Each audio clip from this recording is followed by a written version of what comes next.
Hey, legends, Fraser Brooks here. Hope you are doing absolutely incredible, and I'm so excited. Congratulations on being here and taking part in this incredible course. My goal for you is to really have your mind blown to the potential of network marketing, understanding what it is, but also how to actually get started. So the first few different modules here are going to be really mindset based, and then we are going to what you should be actually doing day by day, step by step, to get your business off to a flying start. So before we get into the first kind of training here, I just want to really quickly, in a nutshell, tell you a little bit more about me so you can kind of relate to me more and learn who you're learning from. So my network marketing career started in 1987, but I wasn't born until 1988.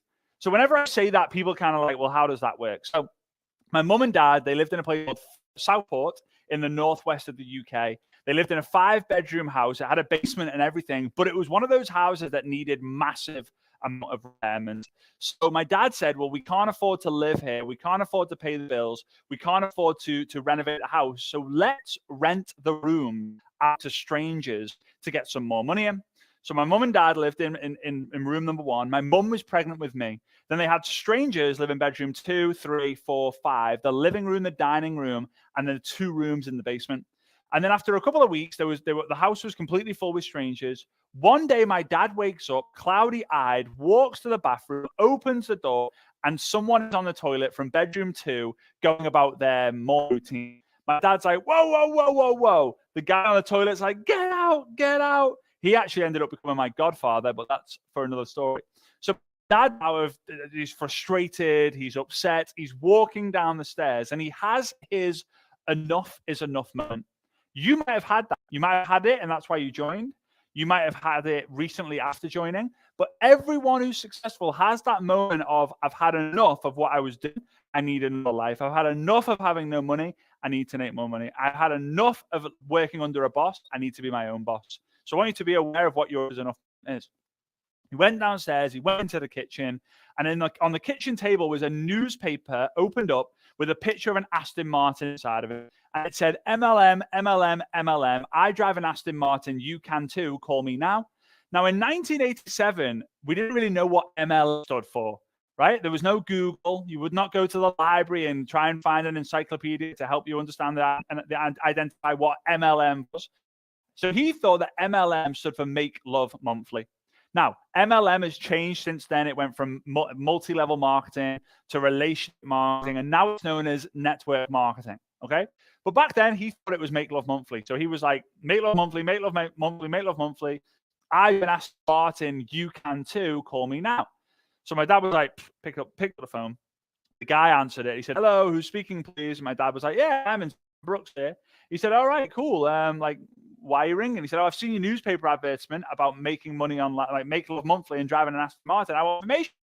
So the guy was like, it's not Make Love Monthly, it's multi-level marketing, but we've got an event happening in Blackpool, which is about an hour away from where you live. Come along, bring your wife. He goes, okay, my wife's pregnant. Is that okay? Yeah, sure.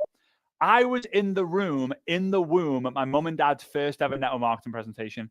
My dad said, you will remember it because I was elbowing you in the head saying, if they can do it, so can I. That was the situation.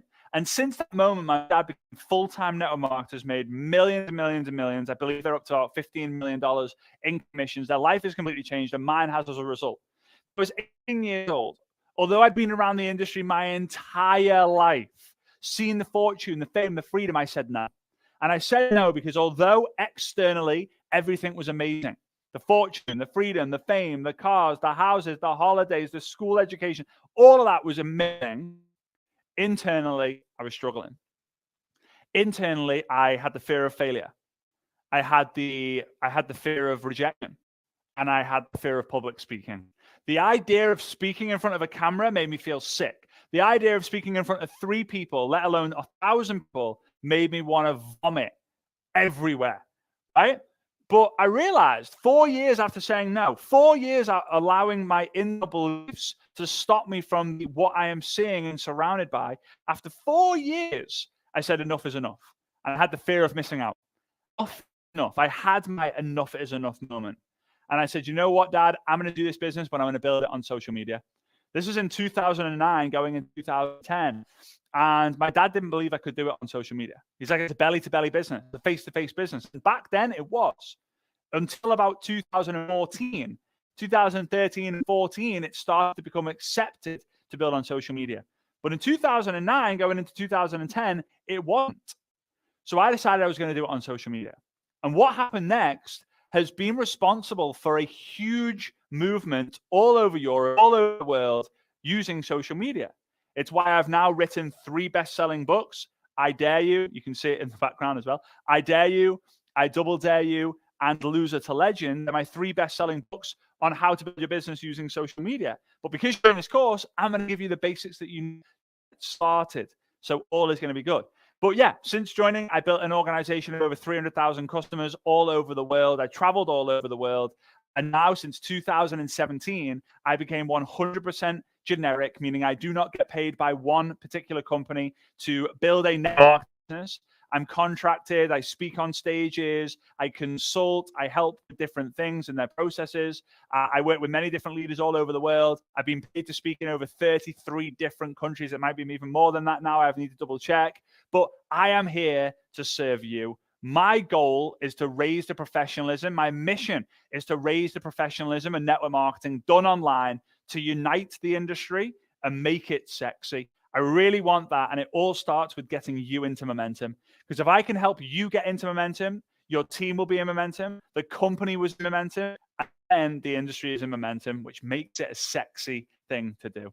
So here we go. I'm going to get you into the first lesson here. The first thing you need to understand is establishing what's known as a why that will make you cry. That's usually what people will say. But I want to kind of go into just so you understand the real reason why having a why is so important. So, and again, a why will get you going. A why will keep you going. A why will stop you from quitting. But you need to understand and establish how this works. So you've probably watched the movie Aladdin. In the movie Aladdin, there is the character Aladdin, and he finds a genie lamp. So I want you to imagine that you pick up the genie lamp, you're Aladdin in this situation, and I appear, or your upline appears, your mentor appears and says, congratulations, thank you for letting me out the lamp, but I can grant you one and one wish only. What would the wish be?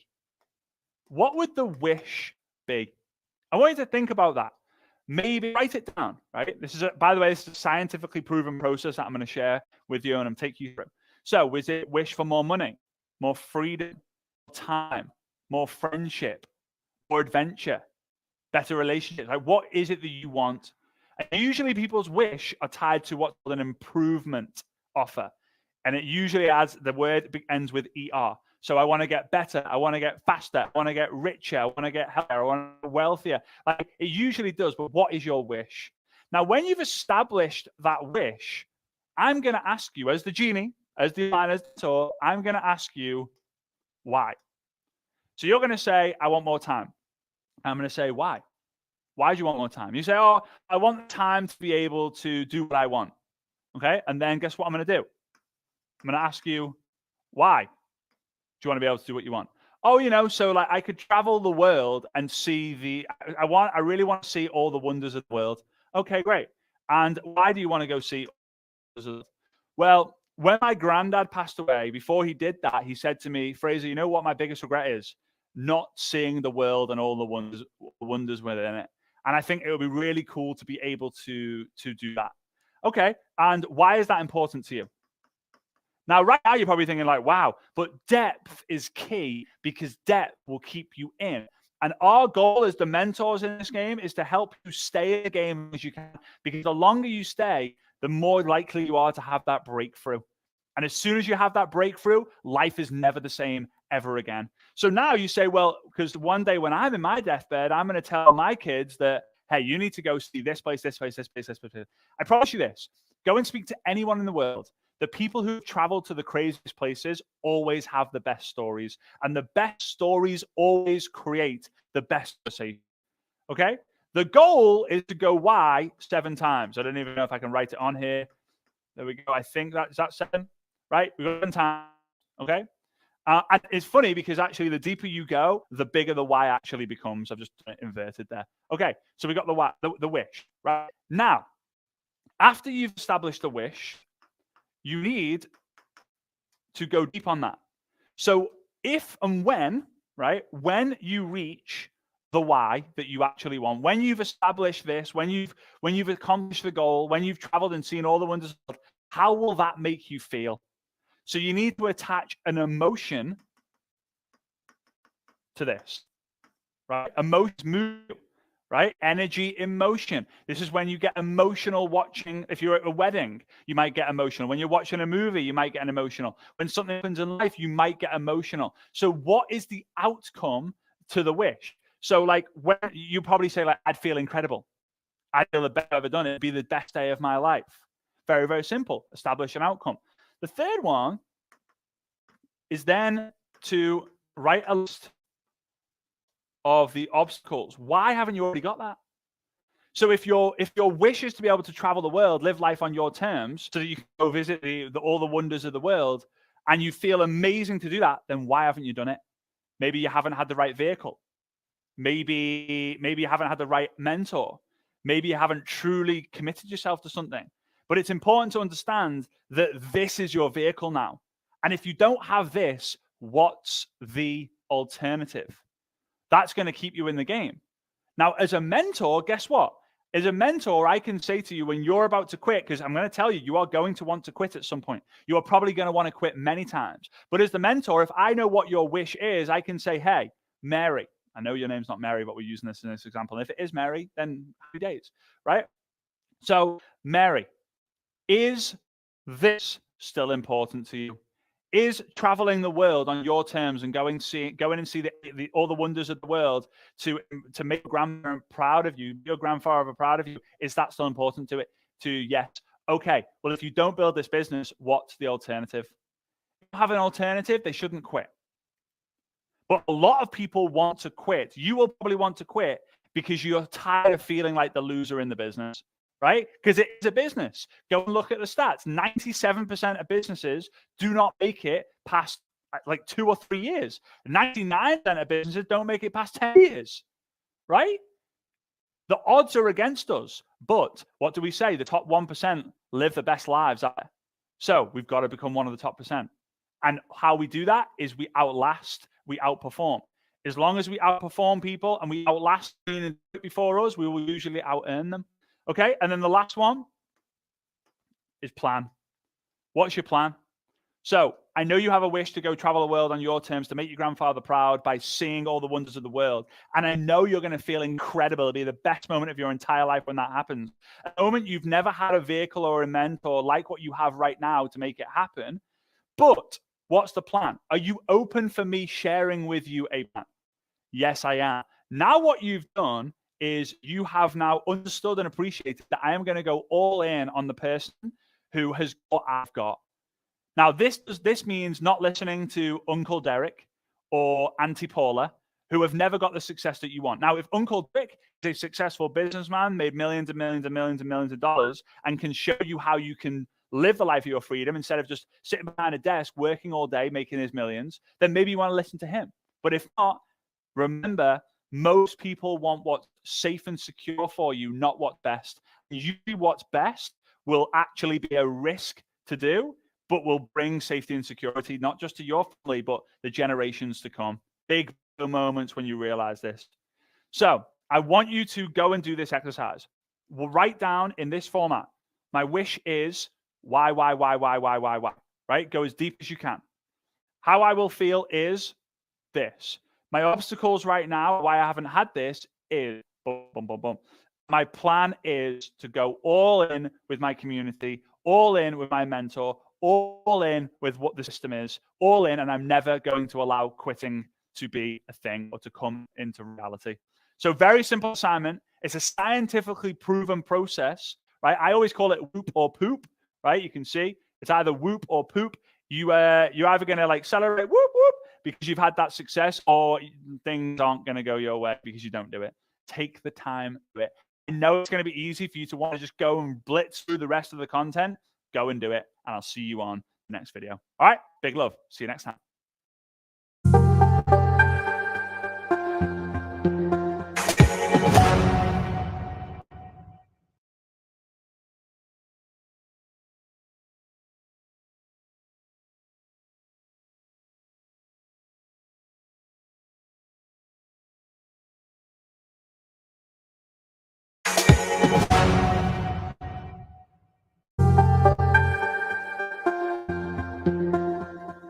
All right, legend, welcome back. Fraser Brooks here. And hey, if you have not done your assignment from video 1, make sure you go ahead and do that. Take a photo of it, a screenshot of it, and get some sort of accountability by reaching out to your upline, your mentor, and saying, hey, here's I've done it.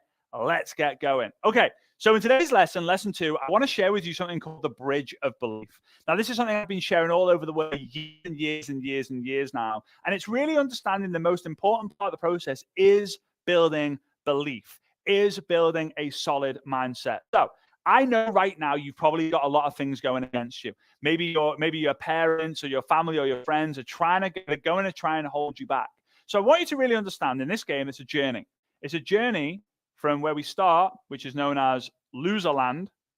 And our goal is to what we call success land, right? There's loser land and the success land. Now, in between the two lands, there's a very treacherous water area where there's crocodiles. I mean, I don't know if I should probably draw them. The worst crocodile in the world, right? This is a crocodile. Don't judge on drawing, please. There are piranhas. Again, these are the world's worst piranhas, and there are sharks. And you're like, wow, this is a really dangerous place to be, right? Very, very dangerous. It's probably in Australia somewhere, knowing this. Now, here's the thing. When you get started, you start on loser land. Now, I'll call it a loser. I just really want you to relate to this, because if you think about majority of sports, if you have 0 on the scoreboard, you've probably lost, right? So think about this. When you get started, you have no customers, you have no team members, and you have no clue what you're doing inside of that company. But also, guess who else is there? All your friends and family. All your friends and family are chilling out on loser land. And it's comfortable. It's the life that they know. It's risk-free. It's easy. Okay? So you have to also appreciate that your upline, your mentor, the people at the top of the company, they also had 0, 0, 0. They were also on loser land. Everyone needs to make the journey over to success land. So what you need to do is you need to build what we call a bridge of belief. Bridge of belief. Because here's the thing. When your upline tells you, your upline is chilling out, they've got a nice little palm tree here, my drink's not very good, there's coconuts here, they're drinking a little pina colada, they hear the music blasting, the sun is blaring, right? And over here, it always seems like it rains, right? It always seems like it's raining, okay? Now they're over there and they're saying, hey, it's easy, just jump. So you're on loser land and you're like, okay, you're stretching your hamstrings and you're just about to jump, but guess what you look at? You don't look at all the success. You straight away what's immediately in front of you and you start thinking, if I don't make the jump, because it is a big jump, the crocodile is going to eat me. The piranha eat the shark is going to eat me. So these represent your fears, by the way. These are your fears all below. So you have to build a bridge to be able to walk across it. So here's the thing, though. You have to build your own bridge. And it happens with a number of steps. Belief building is an action activity. It's not just I'm going to manifest, Mr. and Mrs. Universe, please give me the belief needed to build this business. It's action. And the people who take the action are the ones who believe in things the most. It's funny that if you go to an event or speak to anyone who's had success in network marketing, they'll take action to build the belief, not just, oh, yeah, I believe in it. No, you have to take action, right? If you believe the woman of your dreams is the woman you're dating right now, it's because you're dating her. Right? It's not like, oh, yeah, there's this magical woman out there and I believe that she's the one. No, you have to go on dates with her, right? You believe that buying a Ferrari is the best car for you. It's because you've test driven it and you love the feeling, right? So here we go. First step. I'm not going to write them all. I'm going to do this one. Product. You have to be a product of the product, or you have to use your product or service every single day. Every single day. If you're not using it, then you're not believing in it. But here's what's going to happen. When you take one step across the bridge that you're building, the friends and family on loser land, they're going to doubt you. They're going to say like, no, why are you using that product? It's super expensive. You can get it cheaper on Amazon, or you can buy it, or you can just learn it on YouTube, or you can do this, you can do that. And because you're closer to them, because your success, your mentor is going, go on, it's easy, just keep coming. You're like, whoa, what's right? because there's only one of him over here or only one of her, chill out.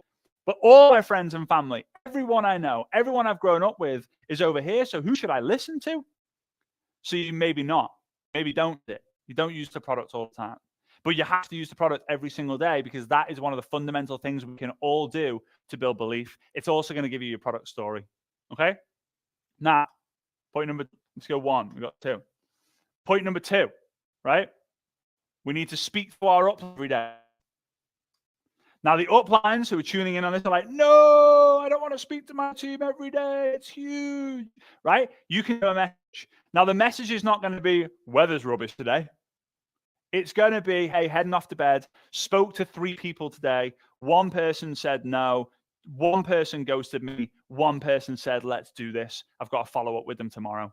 Speak to you tomorrow, right? Or it could be, hey, you're in, I'm here. I'm grateful for you. I'm grateful for my family, and I'm grateful for this business, right? Just something, because here's the thing.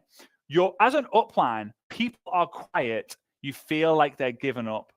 But as an upline, when you hear from people every single day, you get excited to want to push them even further because you know they're actively in the business. So you have to speak to your upline every single day. That's what brings clarity. And for those of you who are like, oh, I can't motivate myself.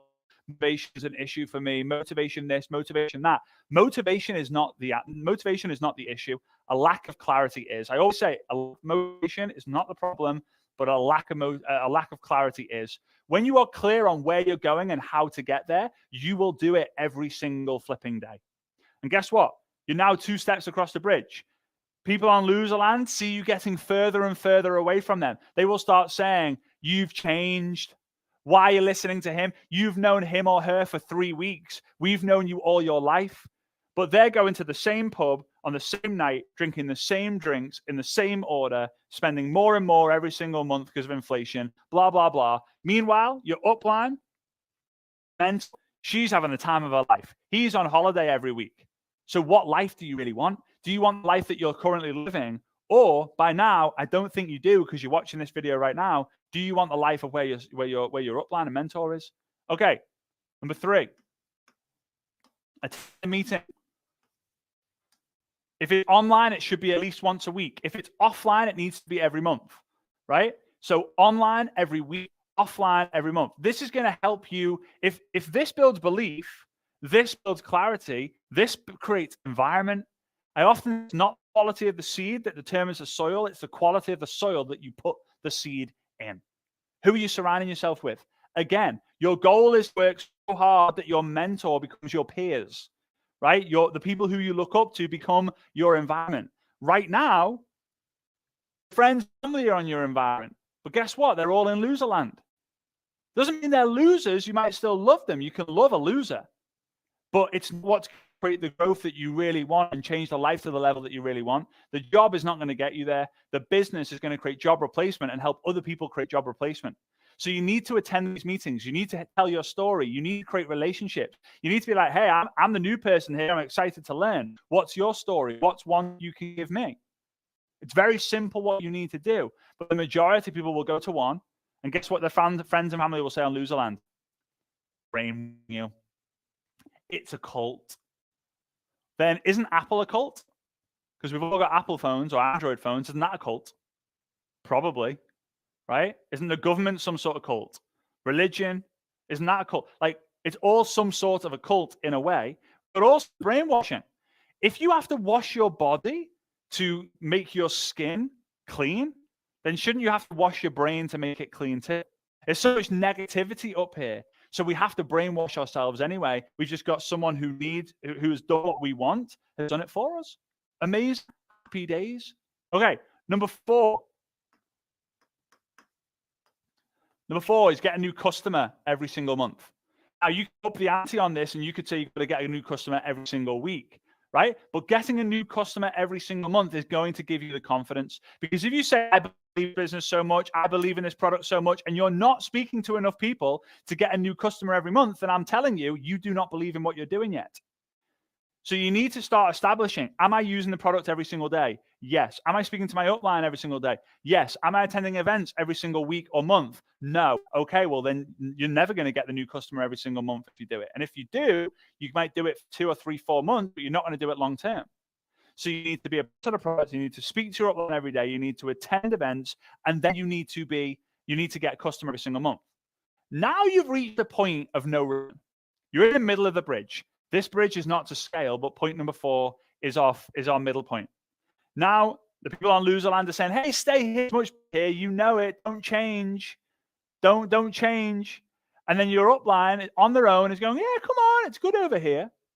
So you're in the middle of the bridge. You're looking back to where you used to be. You're looking to where you're going, and you see the same people doing the same thing time and time and time again on Loserland. You look over to Successland. There's not that many people, so there's not that much proof.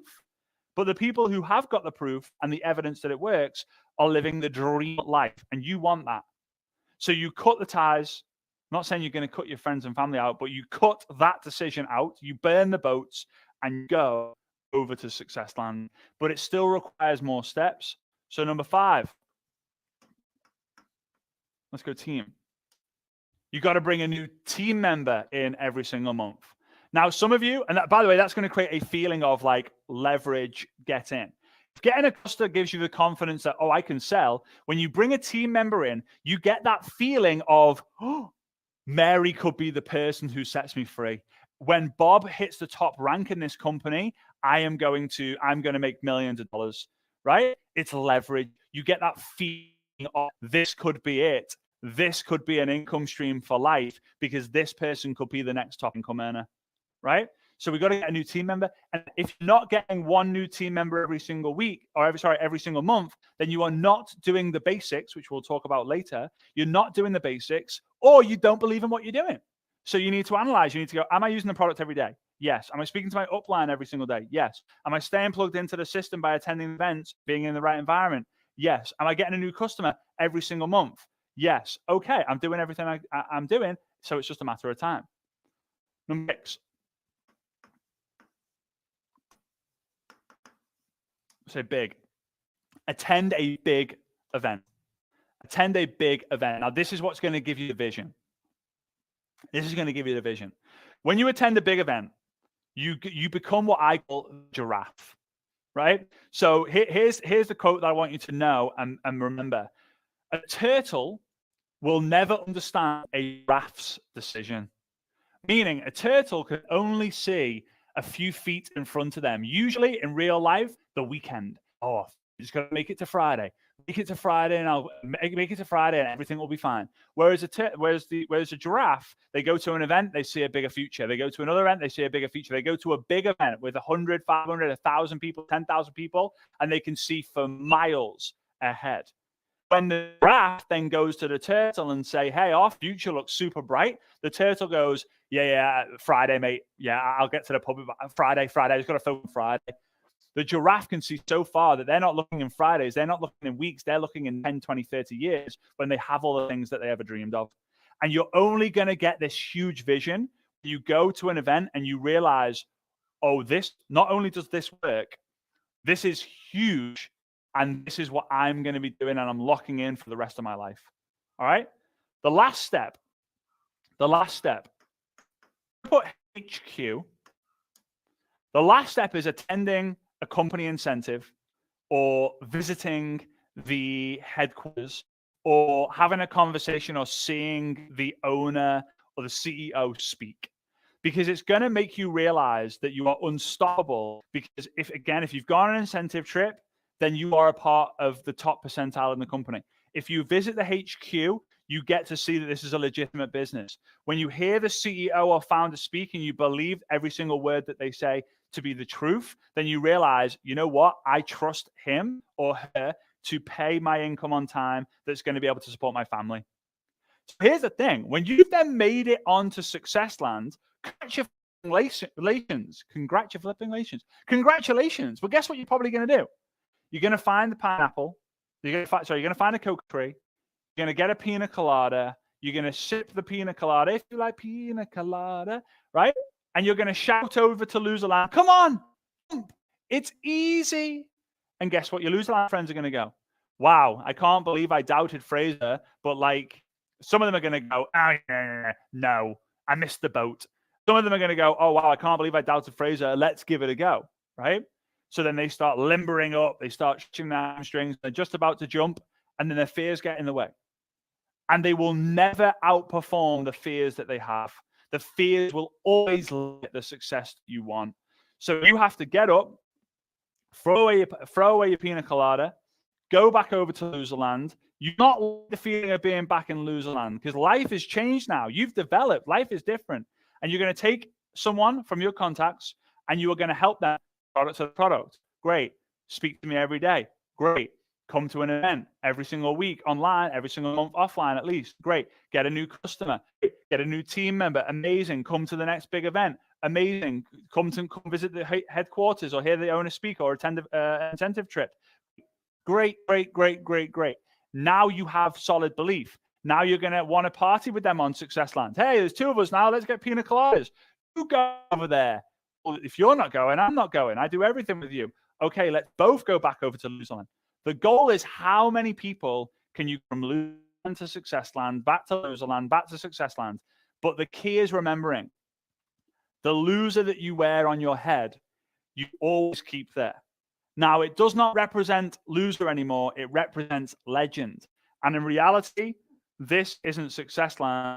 This is Legendland. Legends are born and made over here on Legendland.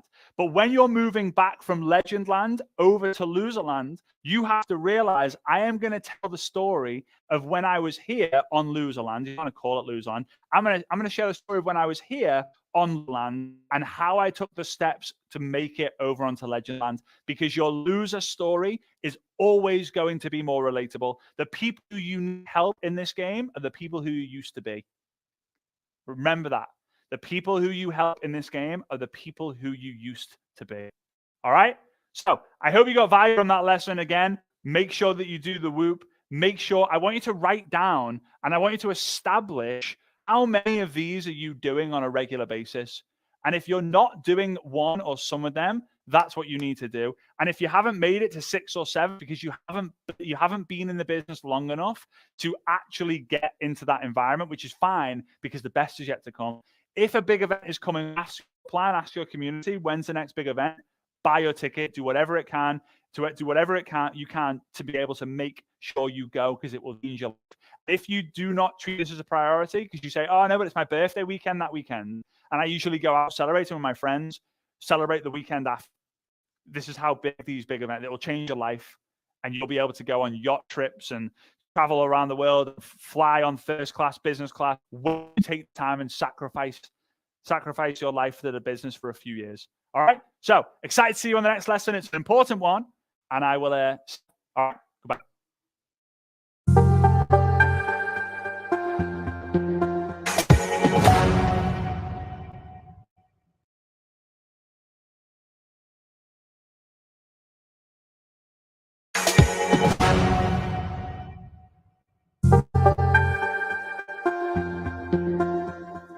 Hey, legend. Fraser Brooks here. Welcome back to part 3 here. And today is very an important lesson for you because it's something that I was shown when I was just about to quit inside of my network marketing business. And since this moment of seeing this diagram that I'm going to share with you, I went on a journey really to kind of establish the exact journey that network marketers go through. And I'm excited to share with you because it completely had a massive impact on my life. It changed my life. And I know it's going to help prepare you for the next phase in your network marketing business. Whether you're right at the beginning, you've been involved for a month, a year, 10 years, I just know where you're going to be and what questions you need to ask yourself to get to the desired outcome. So here, this was shown years and years ago.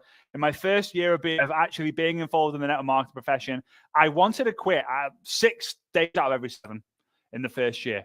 It was all an internal battle. It wasn't because of the results I was getting or the results that I wasn't getting. It's because I didn't think I was good enough. I didn't think I could speak on stage. I didn't think people liked me. I didn't think that people in my team looked up to me as a leader. I didn't feel that I was a leader. I couldn't lead myself then, let alone have other people lead me. There was so many different things. I remember my dad sitting me down and he said, hey, Fraser, just remember that if it wasn't for you, they wouldn't be in this vehicle. They wouldn't be in this opportunity. They have a lot to be grateful for. But then he kind of stood up. I was sat in the office in one of the kind of like the guests, and he stood up and he got to a flip chart. He turned the piece of paper over and he drew this diagram. And I'm going to kind of share it with you and how I looked at it and my perspective of it. So in the network marketing profession, everyone starts in the beginning. I mentioned this last time. You've got to remember, everyone starts at the same position. No customers, no team members, no idea what you're doing. So if this is kind of like time, and this is like maybe success, energy, excitement, right? Whatever. It's kind of funny that is C, right? Then this is what happens. You get started and you're super excited. And then your upline says, hey, come on to the Zoom call, because every week we do a Zoom call and you're talking about different things and you're super excited, feel like you found a new environment. Then you get recommended to watch a book, to read a book, Rich Dad, Poor Dad. You read it and you're like, oh my God, my life is completely changed. Then you get a new customer and you're like fired up. Then someone joins your team. Then you get your first new rank. Then you share your story on the team Zoom and you are just feel fired up. Everything's just going great. Then something happens in life. Now, it could be something that you control, but most of the time it's things that you control. Like some people get sick. Some people choose something else as a priority. So they choose a birthday over a team event. Some get pregnant and it becomes a huge, huge thing. And what usually happens after the growth phase, this is the growth phase, is the plateau. Right? The plateau, which is usually either growing a little tiny bit or dying a little tiny bit, or you feel stuck. Now, a lot of people can be in this phase for a day, for a week, for a month, for a year, for many, many years. But what then follows the dip? Sorry, what comes to the plateau is the dip. And it goes something like this. And it feels like you are absolutely in free for all. Right? You attend a Zoom call, and instead of there being 37 people like there usually is, there's 35, and you're like, oh, we're dying. You go to a company event, last year 1,000 people, this time there's 922. Oh, we're dying. The same people are walking across the stage and there's no new ranks. Oh, we're not growing anymore. Sharon decides to leave. Now, Sharon was a rank 2. Oh, but I can't believe Sharon's left. And all the energy is on all the negative stuff, because when you're in a positive experience, everything's great. When you're in a negative experience, everything's not so great, right? Because you are your environment. You are your situation. Now, leaders who have mastered the mindset appreciate and understand that when they're in a dip and a free-for-all, they've got to do something to bring themselves out of it, right? After this, you've got to understand as well that even though you feel like you're worse off when you're down in the pits and everything's against you, you can never be worse off than when you started in network marketing. You can't have minus customers, you can't have minus team members, and you can't have minus idea of what you're actually doing when it comes to this network marketing business. You can't. So you've got to appreciate that you're better off here than you were when you started, right? Especially when you know a lot. But here's the danger. When you get to know parts of the business, you want to know all the parts of the business. And when you know all the parts of the business, you want to be a beast and you want to perfect every part of the business. And a lot of times you can get so obsessed with personal development and so obsessed with learning the skills that you actually forget and neglect the basics. And the basics are what gets you out of any plateau and out of any dip or bad situation. So what happens after this? Because you can't go down, you go up. And then you have your ups and your downs, your ups and your downs, very zoomed out version. But this is the growth phase. So this is the excitement phase. This is the plateau phase. This is the dip phase. And then this is the growth phase, right? So we got excitement, we got plateau, we got dip, and we got growth. Those are the 4 phases that everyone in network marketing will go through. Now, it's most likely not going to be like as straight as this, but it's probably going to do something like this. And like, whoop, whoop, whoop, whoop. It's gonna be something like that. Not as accurate as this, obviously, but the emotional roller coaster. Now think about it. Have you ever gone on a roller coaster where you get on and you just go round? Woo! Smile for the camera. No, you don't, right? But the roller coasters you go on, there's the anticipation, the excitement. You're going and going and going, and then you kind of go through a little bit of a plateau, and then you go dip. People screaming, there are limbs going everywhere, vomit is coming out the side of your mouth, and then the camera flashes, right? The camera doesn't flash on the up. The camera doesn't flash on the plateau. The camera flashes on the dip or the loop, or the parts where it's most crazy. Energy comes from that. So in the excitement phase and the plateau phase, here's what I want you to know, really, that most people will quit here, here, here, here. Some people will quit before they even get started, right? But most people need to appreciate that leadership is created in the dip. You are going to become a leader and therefore create leverage, which therefore creates financial freedom after you've gone through the dip. So if you're new to network marketing and you're watching this right now, please know that you're most probably in the excitement phase or a plateau phase. You might out your dip phase, but you have to get excited about the idea that the long-term growth only comes after the dip.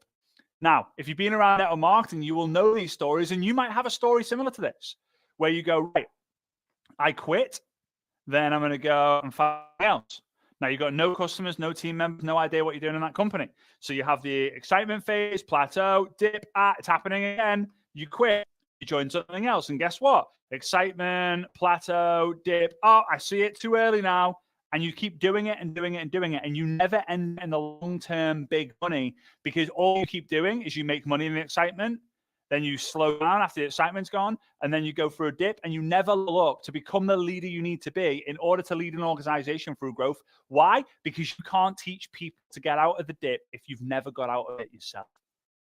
Paradise is always on the other side of an incredibly big storm that you have to overcome. If you don't prepare yourself to overcome the storm, you will not be able to progress. So I show you what we call the MLM curve. The multi-level marketing curve, the network marketing curve. But because please understand, you need to manage your expectations. If you're in a dip, you got to understand that the breakthrough comes after the breakdown. The dips prepare you for greater heights. You will crash down. You will feel like it's the end of the world, but you will grow up again and again and again and again. So, bam, this is the third video in. You've written out your whoop. You've understood the bridge of belief. And now you've understood the MLM curve. After, so next video onwards, we're going to go more into actual tactics of what you've got to do. But remember, the mindset is the foundation we build your big skyscraper on. But these foundations, they have to be solid. If you have a bad foundation, you will have a bad building. Everything is determined on the foundation you have. So here is your exercise. I want you to write out this. You've probably already done it. I want you to write out the MLM curve, right? The MLM curve. And I want you to establish where you are right now. Where are you right now? Be honest with where you're at, okay? And then I want you to be realistic with where you want to be. You're probably going to be up here somewhere. So wherever you are right now, I want you to give yourself a dollar amount. So if you're here and you've made $100 and you want to get to here, which is $5,000, for example, let's go $5,000 and $100. You've now created what we call the gap. I want you to become obsessed with the gap, because the way you close the gap from 100 a month to 5,000 a month is leveling up your skills, continuing to do the basics. That's it. Basics better, more often, and improve my skills. Basics better and more often, and improve my skills. The basics will grow your team. The personal development with the skills will help the team get started, will help the team become pros, will help build retention, meaning people stay in the business instead of leaving. All right? It's very, very normal for people to quit. It's very, very normal for people to want to leave. But remember, leaders don't quit. Leaders persevere. Leaders keep on pushing. And that's what you're going to do. All right? I'm glad to see you on video number 4. I hope you're enjoying it so far. I'll see you there. Bye-bye.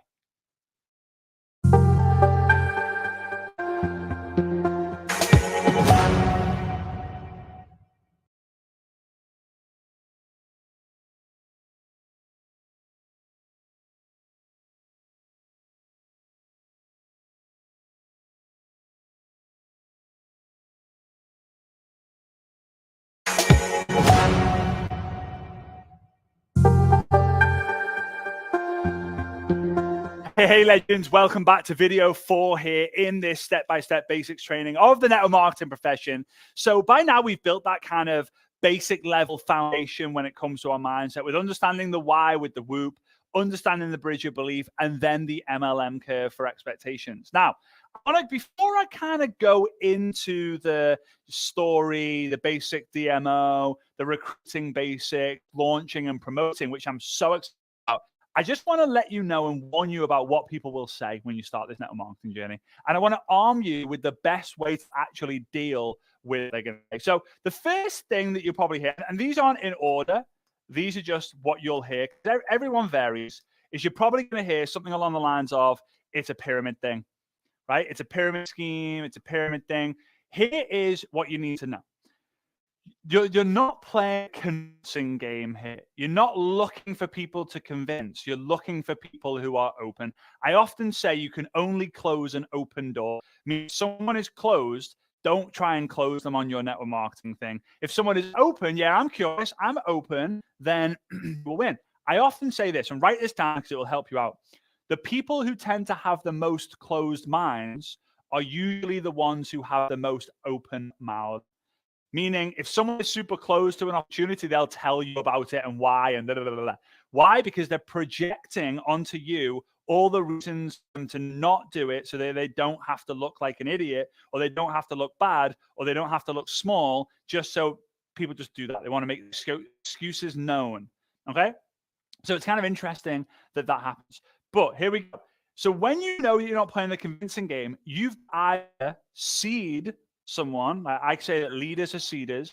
Seed, meaning you plant a seed into someone, because the day you plant the seed is not the day you eat the fruit. Leaders are seeders, because when you plant a seed, it grows and grows and grows to the stage where the right people just go, you know what, I have to take action.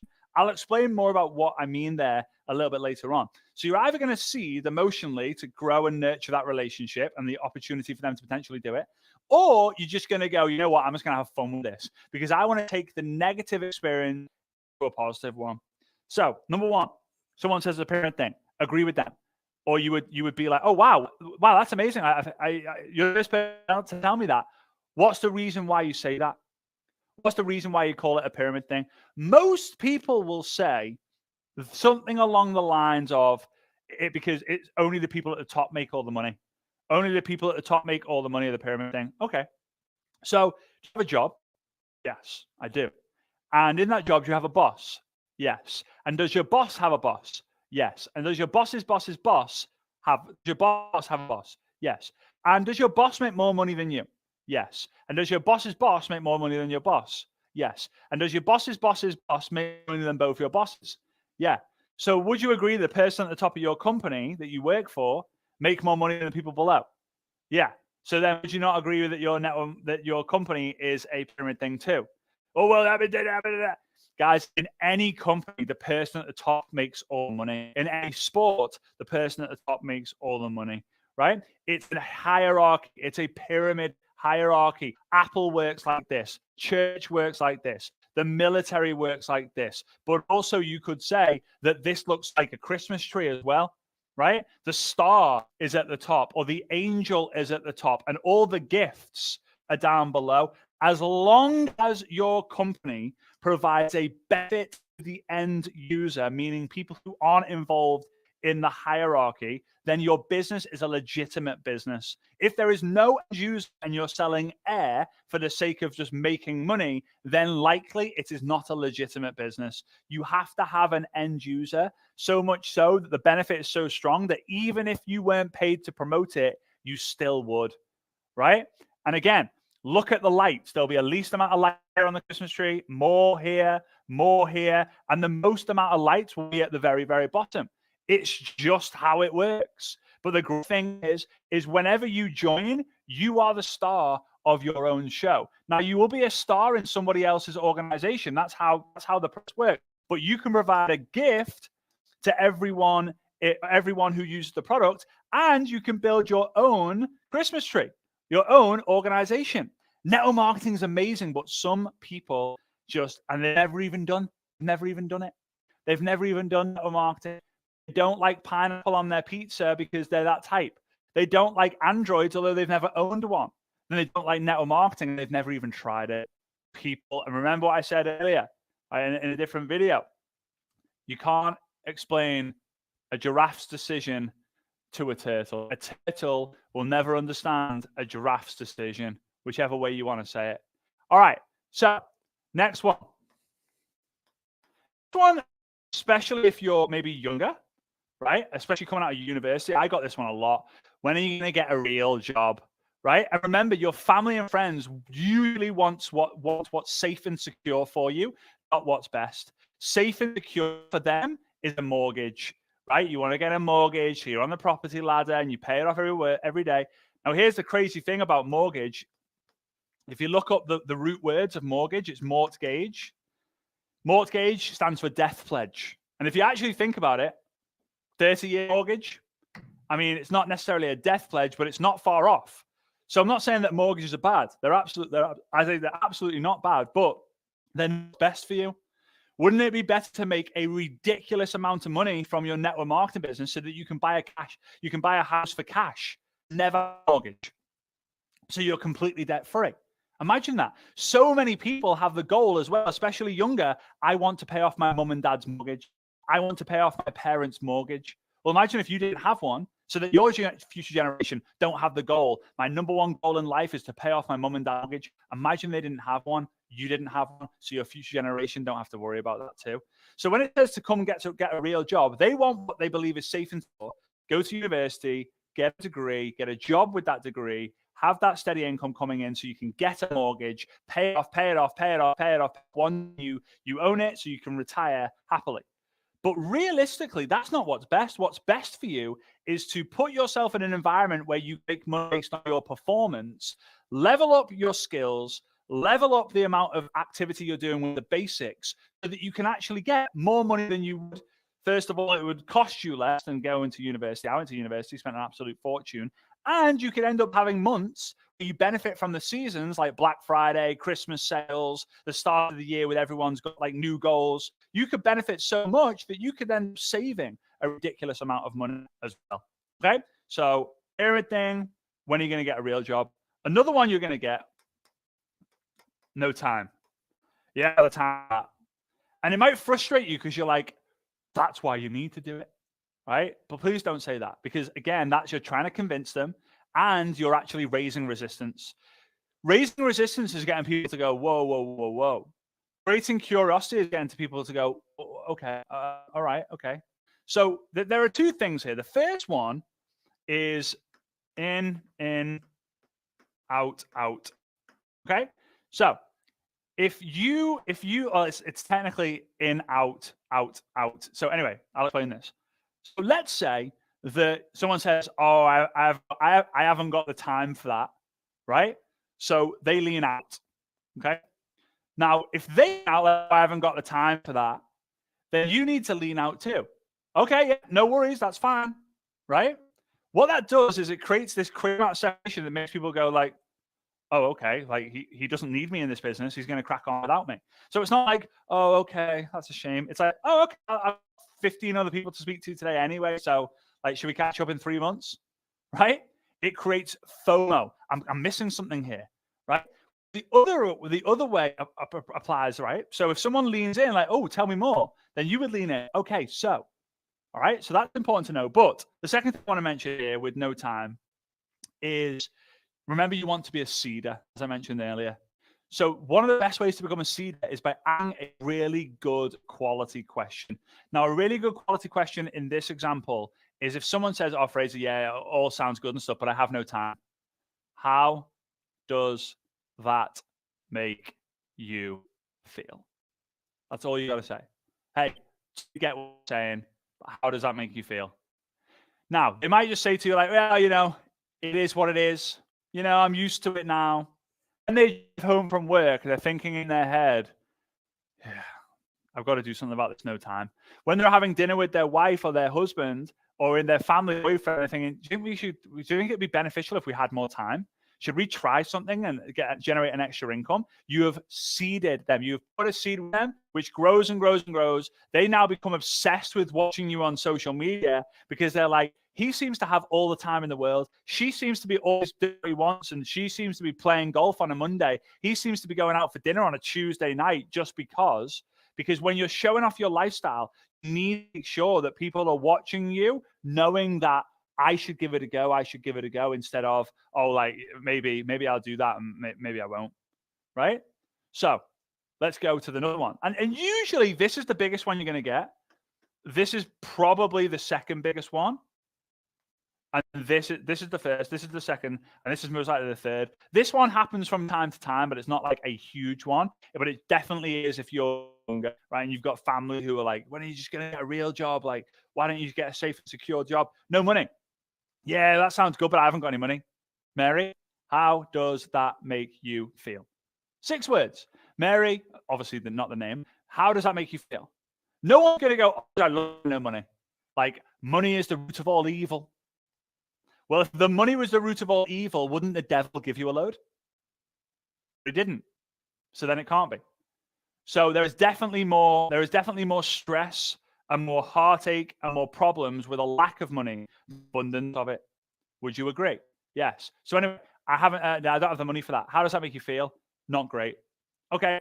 I don't want to pressurize you. I have many more people to talk to.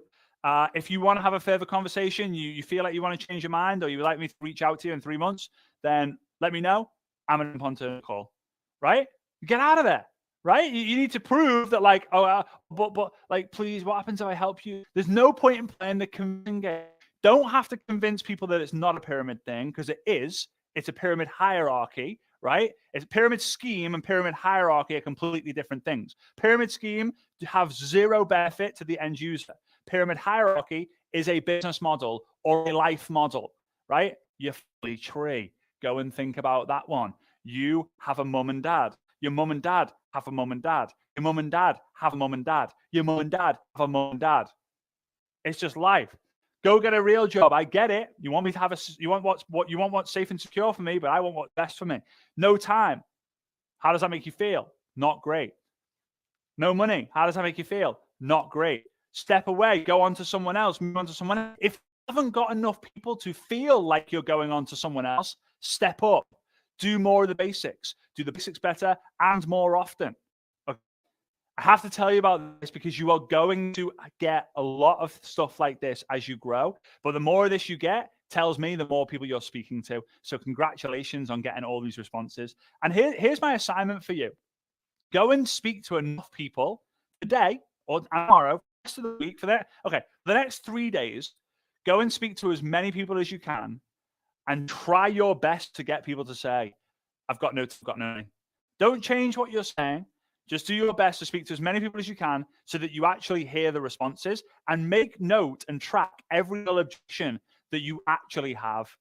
Because when you actually know all the objections you get, you can go and seek guidance, clarity, and mentorship. How would you attack this one? How would you attack this one? What would you do when you get this? So that you know that you have the shield, right, that's going to protect you. You are a gladiator.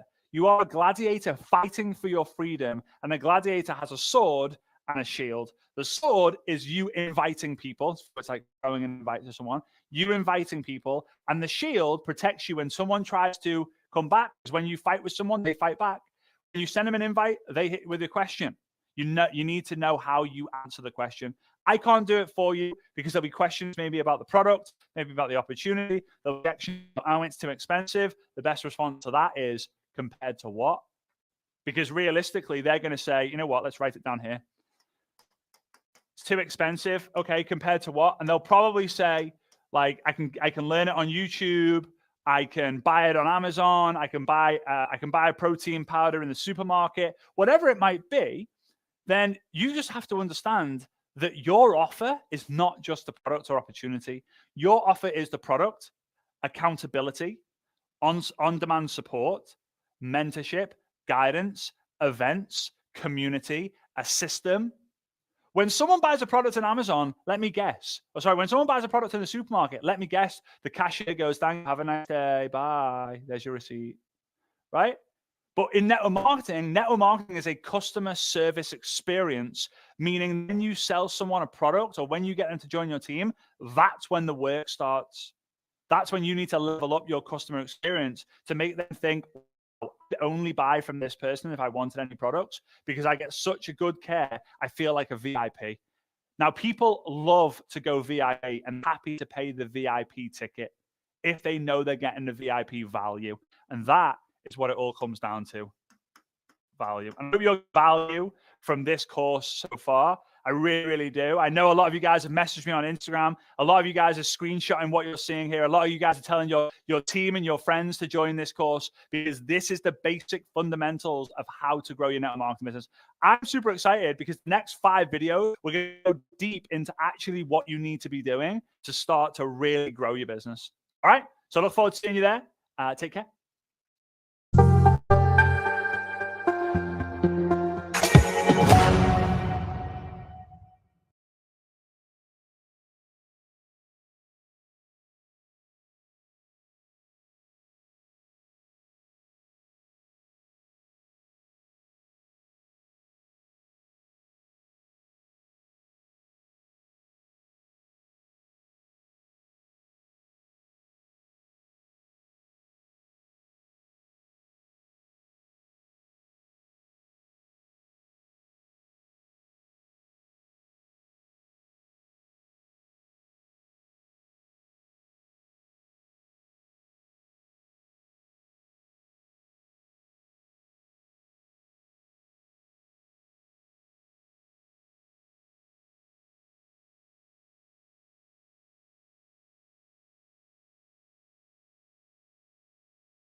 Hey, legends. Fraser Brooks here, back with video number 5 to really help you master the basics step by step inside your network business.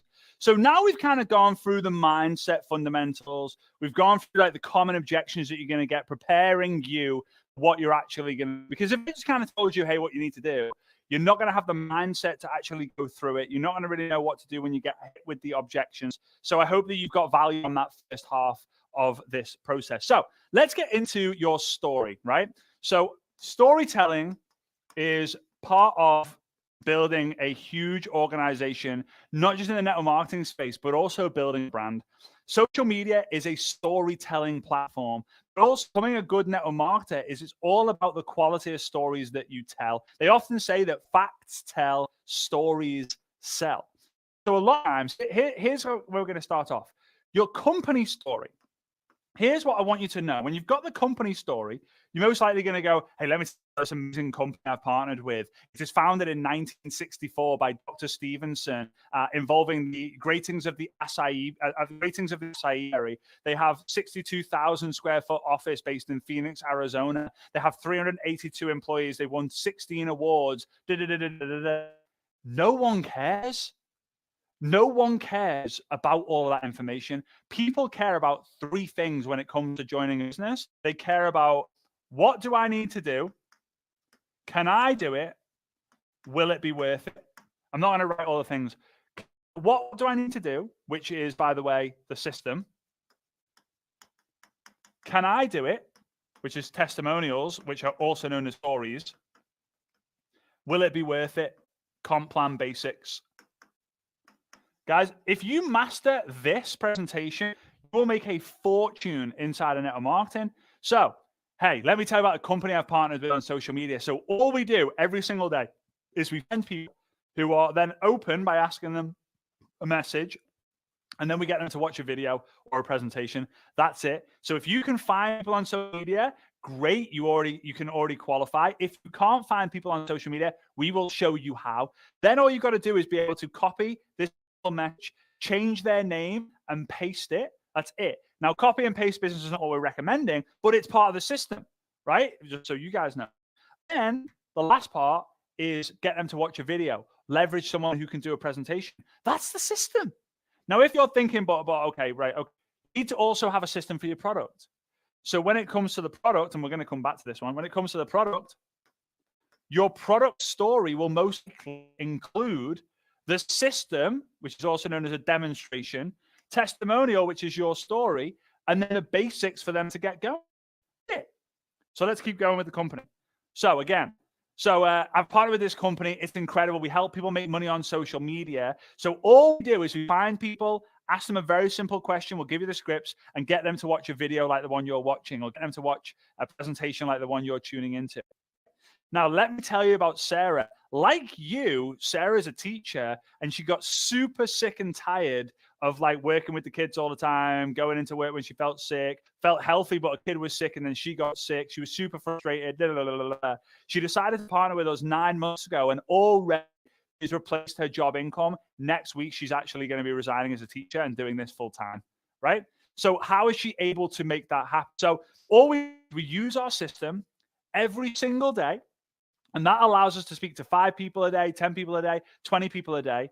And depending on the number of people you get to watch the video or to watch the presentation will depend on how much commissions you are paid. Now, what we do is very simple. We follow the system, but the company have 10 different ways to make money. If I could get one of my mentors on the phone, would you be cool to have a chat with them? That's it. You've told them everything but nothing. That's what my dad used to tell me. So Fraser, tell them everything to get excited, but nothing about what it actually is, right? And I was like, okay, like what it is for them to go like, oh, let me think about it. Let me think. Your goal is to pique someone's curiosity. Pique their curiosity to show them more details, because everyone you show more details to is yes reason. And if they say yes today, it means that they'll be open to saying yes 3 months after, 3 months after, 3 months after, 3 months on after, which is also known as follow-up. Okay? That's a company story. So what about a product story? And a company story is also a business story, right? Let's put this as a business story. What about a product story?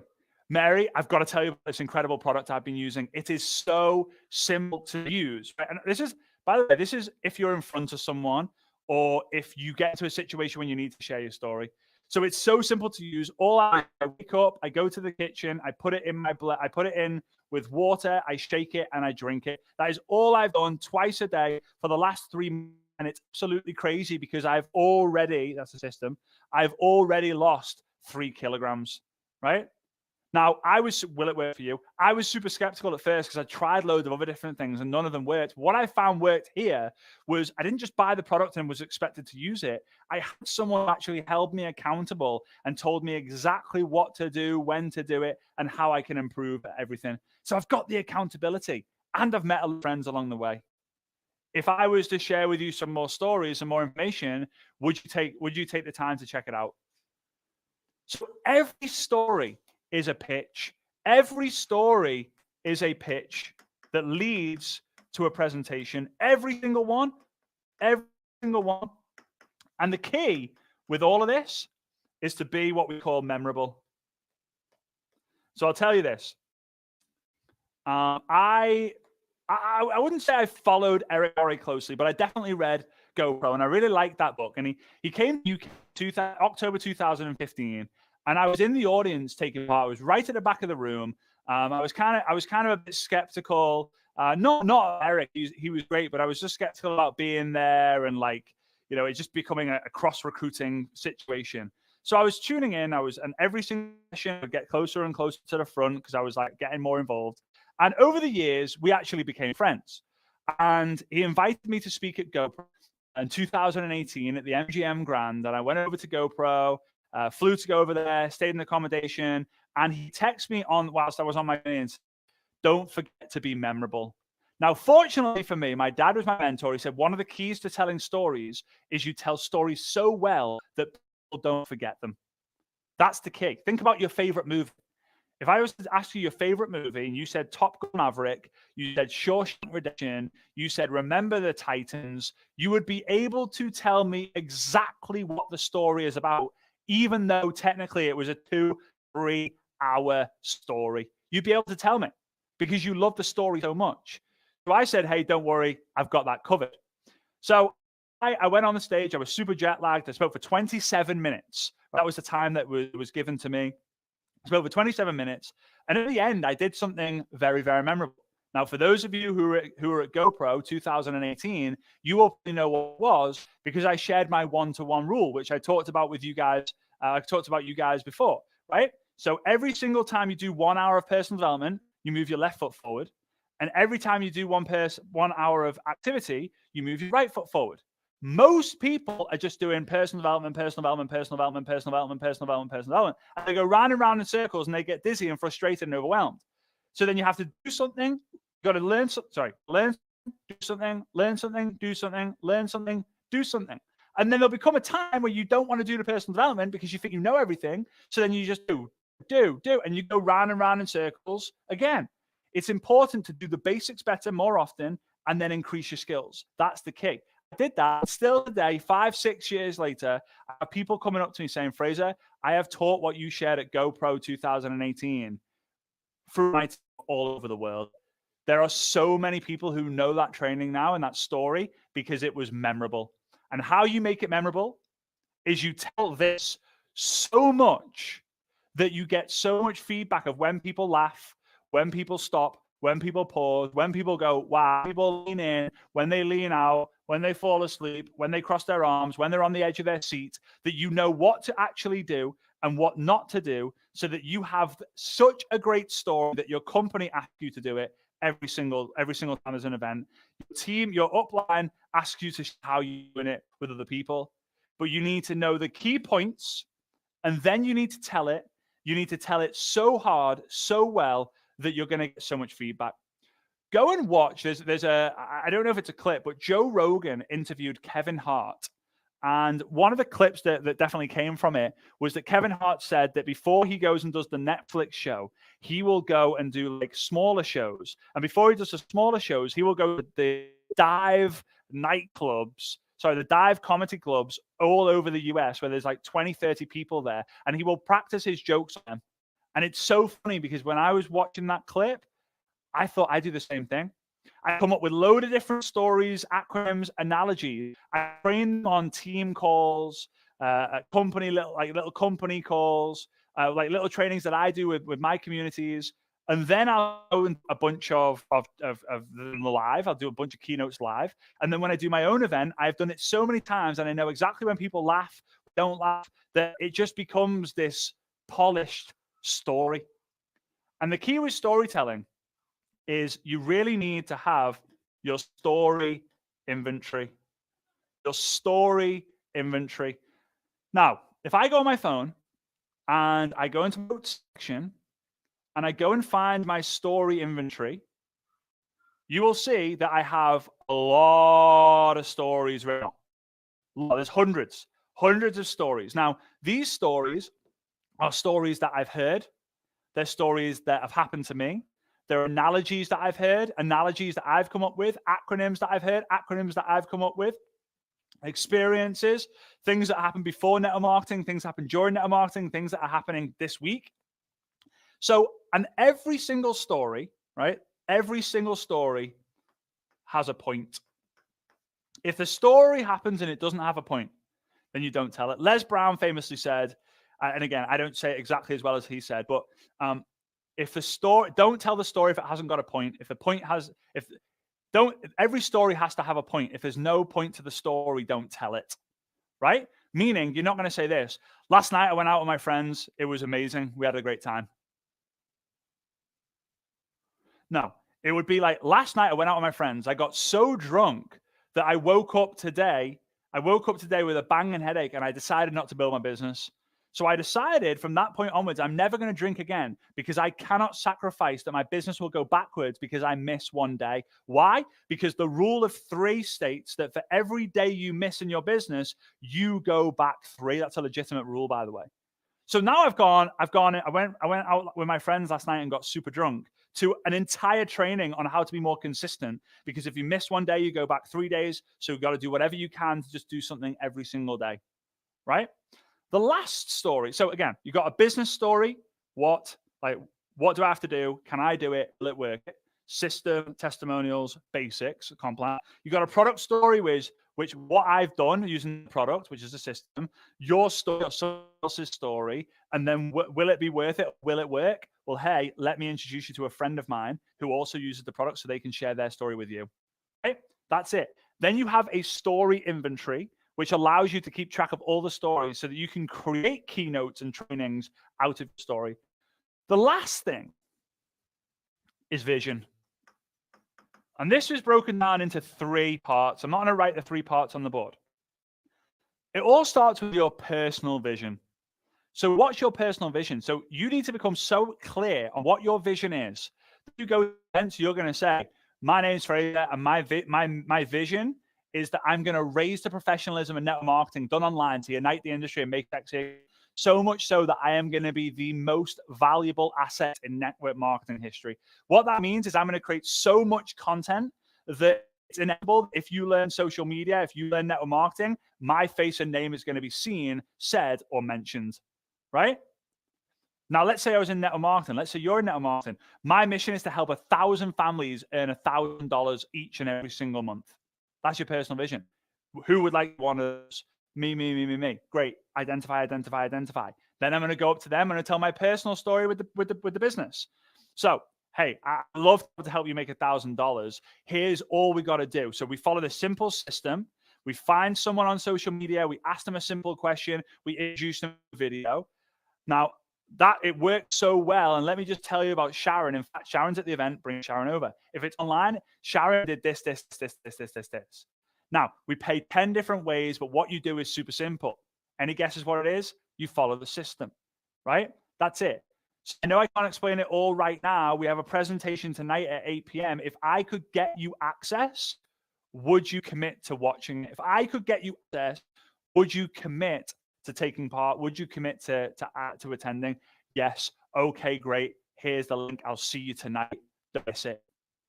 So my personal vision has generated some intrigue to tell my story that then drives people into the presentation, right? Now, the second part of this, so we got a 1, 2, 3 here. You got personal vision, you've got team vision. Our mission. So when you're doing a team event, online, offline, you're going to say, guys, our mission is to generate 1,000 people who become financially free using our network marketing business. Now, inside of the team, we have lots of different people on different missions, but when we come together, mission is we want 1,000 people becoming financially free. Who wants to be one of them? Who wants to be next? But when you have that team vision, you have to celebrate it. So when someone hits 1,000 a month, or when someone becomes financially free because they resign from their boss, when they hit a certain rank, it's not celebrating, congratulations, you went diamond.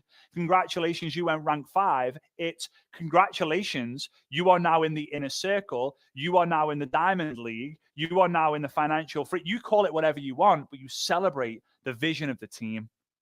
The third one is the individual's mission. Your mission, you're going to be the man on fire, the woman on fire. You're going to go and you're going to blaze a trail. So it makes it easier for the team to walk past. But whilst those team members are getting the success because you have blazed trail, right? Because you have said it, made it easy for them by being on fire. When the team is on fire together, when they have so much fire, they are going to go off and have their own. You know what? I love that your vision is to help 1,000 families make 1,000 a month. I love that our team is helping 1,000 families become financially free. But my vision as well is to be able to help 1,000 families lose 100 kilo weight combined, right? Combined in each family.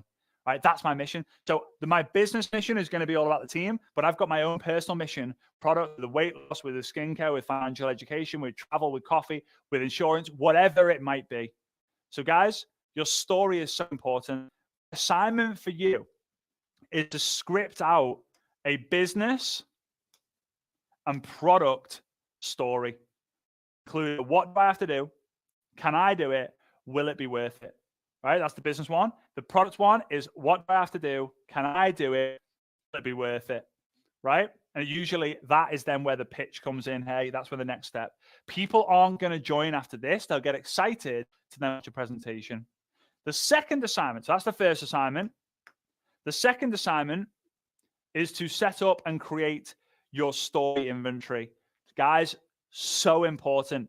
I cannot stress it enough. It is fundamental that you create this story inventory, because it's going to allow you 3 years, 5 years, 10 years from now, when you have to do a training in front of 5, 10, 20,000 people, it allows you to get your story inventory and go, you know what? I'll talk about that story, that story, that story. If you have to ever speak for 30 minutes, you should be able to talk about an intro, 3 points, an outro. Intro has a story, the 3 points have 3 stories, and the outro ends with a story. One of those stories will be memorable. And if you do it enough, every point will be memorable. And if you do that, legendary status gained. All right. I love teaching storytelling. I love teaching your story. At some point as well, we can go much deeper and much further in work environments. But the key with mastering your story is knowing the framework and then just telling it and telling it and telling it. So when you feel confident enough, you've written it out, go to your and say, hey, I've got a really cool story to tell about the business. Can I share it? Right? And this, by the way, is mainly prospecting, but eventually you'll have a business story to be able to tell on stage or to your team as well. All right, guys, I appreciate you. Next video, we're going to go through the DMO, the daily method of operation, to master the basics. Time to set some businesses on fire.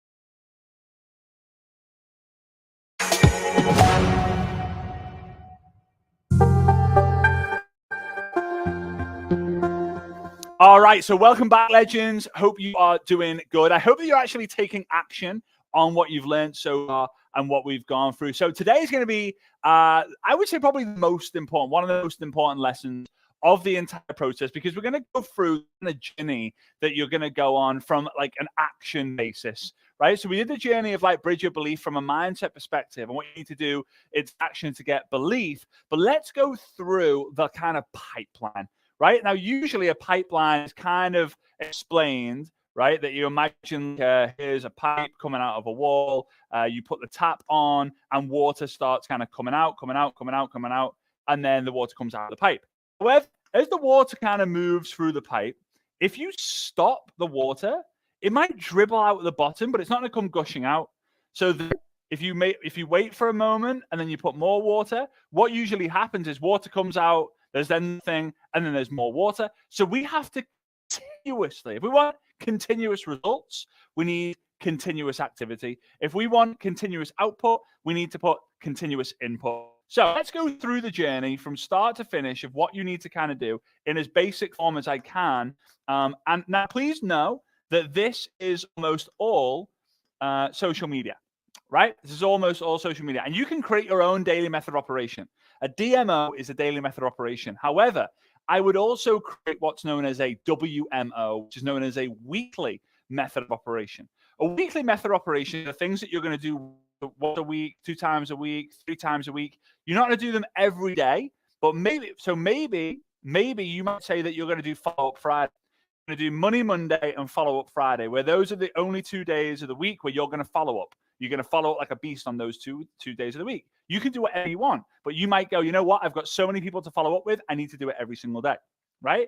But it could be maybe Facebook Lives. Now, although I encourage you to do them every single day, build that habit and build the visibility in there, you might say, you know what? I'm going to do a Monday, Wednesday, and Friday. I'm going to do those 3 days a week. So it's week method operation. I'm not going to go into weekly method operation right now because you don't need to know that. You just need to know the pipeline and then what you're going to do every day. Okay, so here we go. The first point is we need to make a post, right? We need to make a post on social media. This is what's known as attraction marketing. So we're going to post on social media to attract our perfect or ideal person to us. So whenever you're posting social media, there are 2 questions you need to ask yourself. Who am I helping? And how am I helping them? So who am I helping and how am I helping them? Or who am I helping and what am I helping my people with? So usually the who is your ideal partner, your ideal customer, your ideal team member. And that is often who you are. So if you are a single man, you're looking for single men, right? If you are a woman in their 50s, you're probably looking for women in their 50s. If you are an 18-year-old man trying to get 60-year-old women into your organization, it's going to be very, very difficult for them to relate to actually because you don't look like them. You don't sound like them. You don't act like them. So make a list of all the things that make you, you, right? So man or woman, single, married, in a relationship, divorced, widowed, right? Are you young or are you older?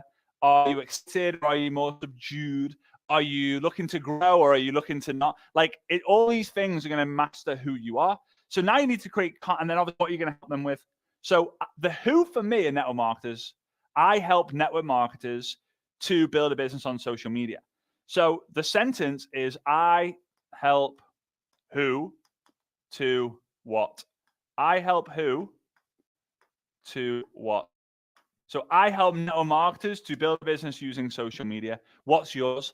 I help women in their 50s to make an extra income working from home. I help single mums to make money working around their kids. I help single dads to travel the world and get rich at the same time. Like, know who you help and what you help them with. Now, to start with, to keep it simple, just focus on this. Who are you helping? How do they act? What do they like? What are they obsessed about? How do they talk? How do they communicate? How are they dressing? And that's what you want to create content to begin with. And then you can move on to the to art. All right. So this is known as attraction marketing with your posting. The second step is what we call find, add, message. I believe network marketing is simply turning strangers to friends, friends to family. I've said this for so many years that now people say, hey, the definition of network marketing, strangers into friends, friends into family. I heard that from Fraser, right? So, and it's true. And the great thing is, luckily for me, that the word family can be shortened to the word fam, and find, add, message makes up the word fam. Success leaves clues, right? Whoever created the English language did that on purpose. So This is now with action marketing. If posting is attraction marketing, find ad message is action marketing, meaning you're going to get off your backside and you are going to instigate the conversation. Guys, I'll tell you this, make a note of this. The person who instigates wins. The person who instigates wins. Meaning, if you're the person who starts a conversation, chances are you're going to in one way or the other. Either you are going to learn from that experience, or you are going to earn because they're going to say yes. Now, if you get a no, it builds character. When you get a yes, it builds your commission. So, yes builds commission. No builds character. But here's the great thing. Character builds commission. So either way, you win. If someone say, yes, I'm in, you get money, you get paid. Woo! If you get someone say no, you're disappointed. But how you respond to that disappointment creates character. And people who have the strongest character and the biggest character in network marketing are the ones who make the biggest amount of money, right? Not because they made the money, but they had the big character that led to them making a lot of money. Okay? So you find someone in a Facebook group, you add them, and then you message them. That's all you've got to do. So who? How do you find the right Facebook groups? This or this. If you help men in their 50s, go and find men in their 50s group. If you help French people living in the US, go and find French people living in the US groups. If you help people with their golf swing, go and find golf groups. If you help people improve their life through personal development, go and find personal development groups. There are so many Facebook groups, and there are lots of different ways to use the find ad message process. But Facebook groups are the easiest to identify, therefore the easiest for you. Therefore Facebook is the easiest or best place for you to go and recruit people, because it's fairly straightforward to identify people to find, add, and message. Okay, now let me just make a little side note here, because this, although it's point 1 and 2, it's actually part 1. Why action marketing and attraction marketing to generate leads is the first step in the process. Now, I'm going to draw a little diagram out for you, and I'm going to draw it. Let's see if I can draw it here, right? I'm going to draw 2 lines, right? 1 and 2. Bottom axis is time. Second axis is success, right? We'll put a dollar sign. So with that being said, the top line is action, right? Let's go act. And the bottom line is attraction. Let's put acts, right? So in the beginning, you're going to take a lot of action with the finding people. You're going to have your list of people who you already know anyway, right? And then you're going to use to find that message. Now you are in control. You can do 10 a day, 20 a day, 30 a day. However, attraction marketing, you aren't in control with how many people reach out to you. You're in control of creating the content. You're in control of doing all that, but you're not in control of the people taking the time to reach out to you or instigating the engagement for you to then go instigate the conversation. So you have to appreciate that in the beginning, you will do a lot for a little, but in the end, you'll do a little for a lot. What do I mean by that? In the beginning here, you're going to do a lot of work. You're going to do a lot of activity, right? This is technically activity and success, but we're going to put the A in the end, the success there. So you're going to do a lot of work, reaching out, prospecting, whilst you start doing your marketing, right? Remember, it's network marketing. We have to find a network of people to market product to. So we're going to take a lot of action. We're going to do that. But over time, as your attraction marketing starts to work, you will start to generate more and more leads. So you're doing your action marketing and generating 10 leads a day, your attraction marketing generating 0. Then you eventually do 8 a day of action, and then 2 a day from attraction. Eventually you do 5 a day from action, 4 a day from attraction, until this point happens where you do 5 a day from your action marketing, 5 a day from your attraction marketing, and then a few weeks later you've realized, whoa. Now I'm getting 27 leads from my attraction marketing every day, and I'm getting 3 leads from my action marketing. Therefore, it makes more sense for you to go and just go all in on attraction. But if you neglect the action marketing, because you're like, no, I don't want to do that, I'm going to go all in on attraction marketing, you will be playing the waiting game, waiting for the algorithm to reward you, waiting for people to relate to your message, waiting for there to be visible trust in the marketplace. And I don't know about you, but waiting is not a fun game to play. Waiting is not a fun game to play. I don't know about you guys. I do not like waiting in the supermarket. I don't like waiting in the queue for the airport. I don't like waiting in line on an online site if I want to buy tickets to go watch Coldplay. I don't like waiting anywhere in any way. And I'm sure you don't either. So stop playing the waiting game. The action marketing first, and let the attraction marketing build up. Okay? So let's move on to stage 2. Right, whoops. Let's go stage 2. Stage 2 is also known as ATQ. ATQ stands for ask the question. Very, very simple. When you've attracted someone to you, or you find ad message someone, you now have to build a relationship. Guys, let me just go back a little bit. Network marketing was originally known as direct sales. Then went into, so direct sales was what, like, you made a sale, you got commission from the company. You made a sale, commission from the company. You made a sale, commission from the company.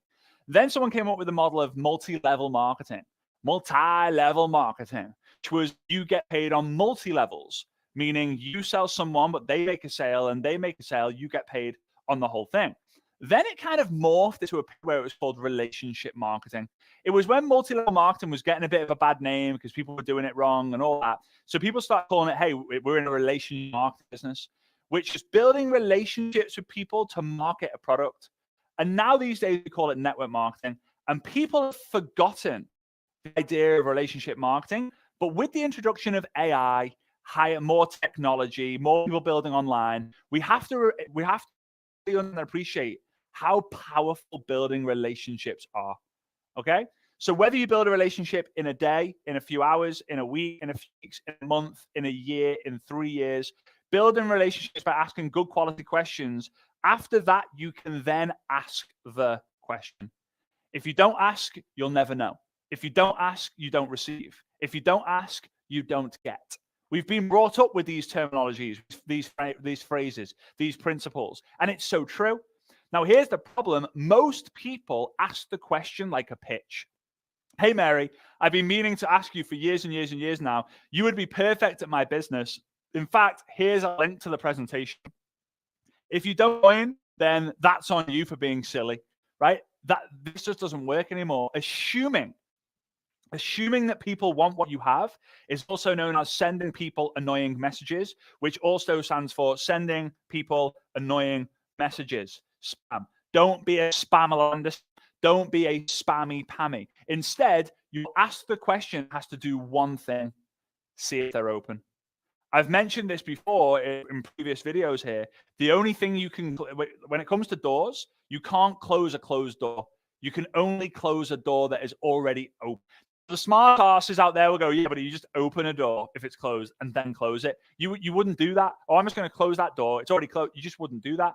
If it is open, you can close it. So your goal is to ask the question to see who is open. That's it. So how do you do this? Very, very, very easy. One script. You can do a bunch of different ones, but this is the one that has worked for years and years, and it continues to work. Hey, Mary, just curious, would you be open to checking out some information on a game-changing system that I've been following to make money on social media? No word if not, just thought I would ask. Now, there was one word in that paragraph that allows you to get more yeses than before. The word was system. So instead of me going, hey, Mary, just curious, would you be open to checking out some more information on a game-changing product to lose weight? Product? Sell, sell, sell. They're trying to sell me. If I go game-changing opportunity, pyramid thing, people are just conditioned with words. A product, you buy.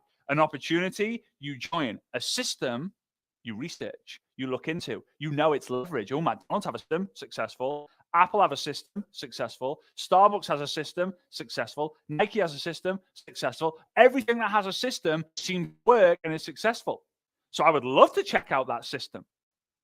So think about whenever you're talking about your product or whenever you're talking about your business, how can you position it as a system? Saving yourself stress, time, energy, and money. That's what it stands for. Saving yourself time, energy, money. That's what it stands for. All right. I'm actually going to remove this part. I don't want to because it looks cool on the board. I have to because I need the space. Okay. So once you've asked the question, you're going to get 3 types of answers. Yes, cool, I'm interested. 2, no, not for me. 3, ghosted. Now, for those people who get the ghosts, there's two things that you need to do, right? Three things you need to do. Number one, improve your social media content so that you become a person that when people check you out, they go, oh, amazing. Like I can't believe they've messaged me.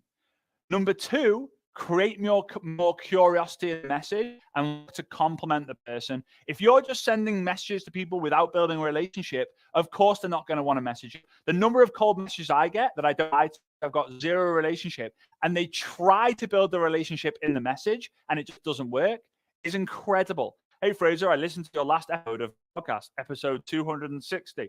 I'm like, I know my episode, what last episode it was. Like they're trying to prove to me that they listened to it, right? So connect with people, build a relationship, then ask the question. The third thing is you can't help that some people are going to ghost you. Some people, they don't mean to.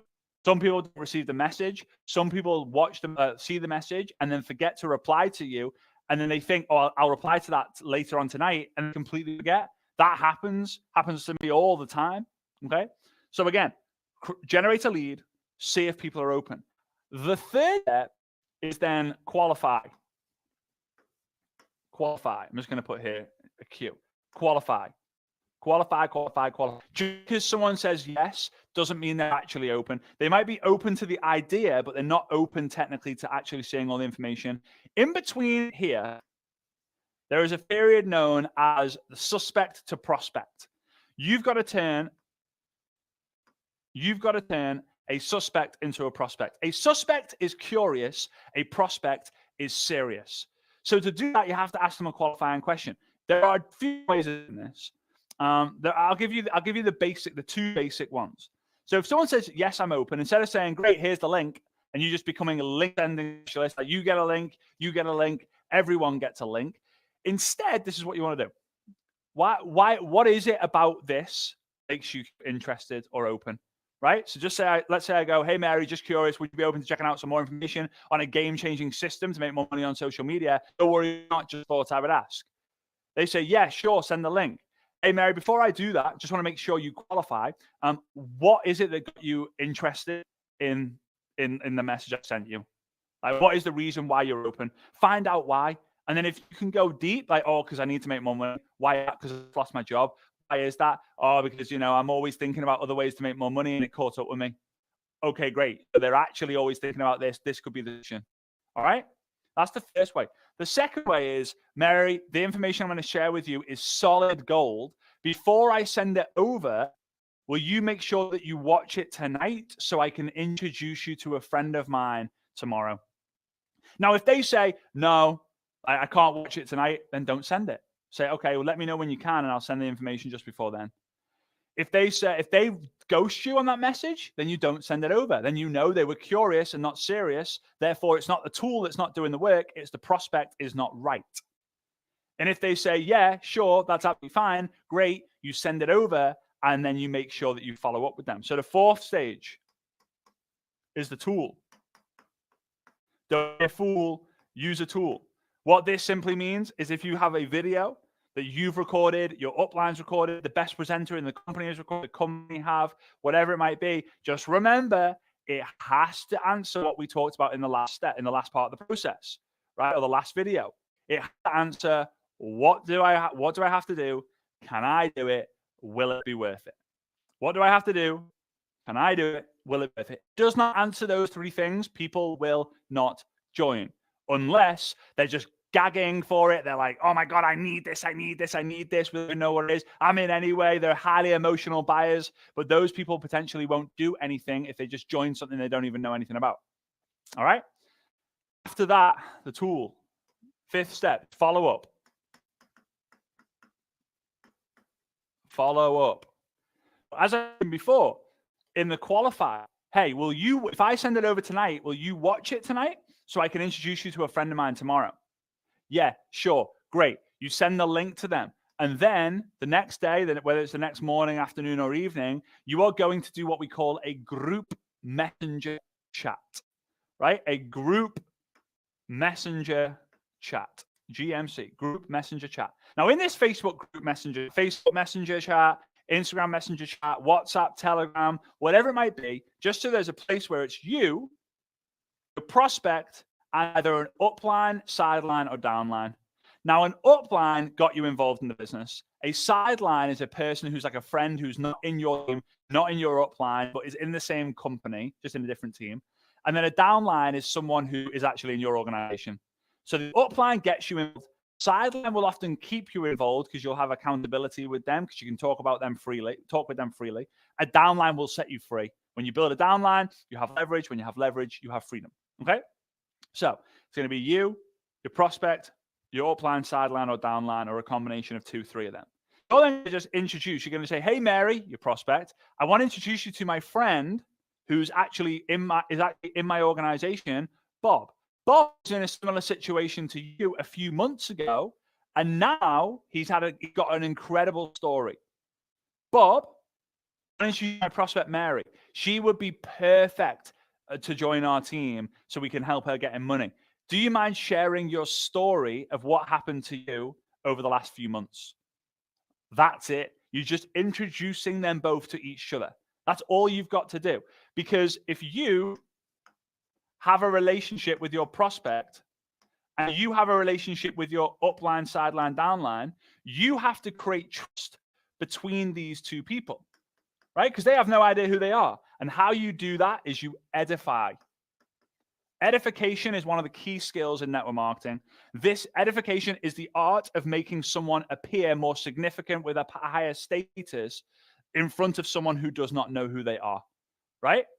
So again, "Hey, Mary, I want to introduce you to my friend, Bob, Sarah, Eric, whoever it might be. They're absolutely incredible. Like you, they watched a similar sort of information a few months ago. They made a decision and they've completely changed their life. Sarah, let's say Sarah is a sideline, an upline, a downline, whoever you're going to use. I want to introduce you to Mary. Mary is absolutely incredible. We've connected on social media over the last few weeks. She's seen all the information. She would be perfect as a part of the team. Bob, Sarah, Eric, whoever it is, do you mind sharing your story with Mary so she can get a little bit more information or insight into how incredible this business really is?" That's it. That's all they've got. As long as you've created the trust, you've done your job, right? Because you have the relationship, you have to edify to create the trust. That's the word. Now, you might be thinking, "Oh, if someone was to add me to groups, so I have to close them and do all the deal for them, I'm not going to do it." So here's a really great hack for you. You're learning the hacks already in the beginning part of your network marketing business. You're just going to go and you're going to record a real quick, right? Now, you know how to tell a story because I taught it in the last video. And all you're going to do is something along the lines of, "Hey there, yeah, so I'm super glad that you've been introduced to this opportunity, this system. It completely changed my life. So yeah, 3 months ago, 4 months ago, I was situated where boom, boom, boom, boom, boom, boom, boom. So I looked at the system and I saw that, hang on, all I've got to do is find people on social media, like ask them a simple question, show the video. I thought, like, I can do that. And I heard the guy's story who actually introduced me, and I was blown away by it because I had a similar pain in my life. It's incredible because when I saw all the different ways of making money by just doing the same system over and over and over again, I thought, absolute no-brainer. So 3 months ago, followed the system. Now I've actually retired from my job. That's it. I've recorded it. I'm then going to go into my camera roll. I'm going to put that video into my favorites if I'm an upline, sideline, downline. Then whenever I'm asked to post my story, I'm just going to write, "Hey, me, meet you. I've shot a video." And then I go into my camera roll, go into favorites, hit the video, press send. That's it. I'm not going to stick around and ask 1,000 different questions. If Mary asks a question, I'll most likely answer it. If an upline is in there, maybe the upline can help me out. This is an amazing way to actually see your downline, to see that you're working. Your sideline will get encouragement for them to do the same thing. Your upline will be impressed with you because you're actually doing the work. It is an incredible way, not only to impress the people who are around you in your organization, but for your prospect, Mary, to go, "Whoa, whoa, whoa, whoa, whoa. It's not just me he's trying to get in. He's had other people get involved in the business. Other people are using the product. Other people are as excited as he or she is. Let's do this. What have I got to lose?" Okay? So then the 6th point, I'm just going to put it in one part, is close and launch. Now, we're going to talk about closing and launching in another video. But guys, that is the process. It's make a post, attraction marketing, find our message, action marketing. Ask the question to see people open, qualify them, show them the video, follow up to then close people, right? To close people and then launch them. And when you launch people, you will be teaching them a similar process, right? But we're going to go further into that, I think, in video 8. Now, what about your DMO? What about your DMO, the WMO? So here's what I would recommend. The key with this is asking the question. The more people you ask the question to, this is the key. The more people you ask the question to, the more money you will make, right? What did I say? I've said it many, many, many times before that your money is related to the number of offers that you make, right? If you make one offer a year, you will make a very small amount. If you make 1 million offers in a year, you will make a lot. There's an amazing scene on the movie Godfather where he says, I'm going to make an offer he can't refuse. I'm not going to do it in the accent they do because I'm not very good at that, right? I'm going to make him an offer they can't refuse. So whenever you think I suck at this, everyone keeps saying no.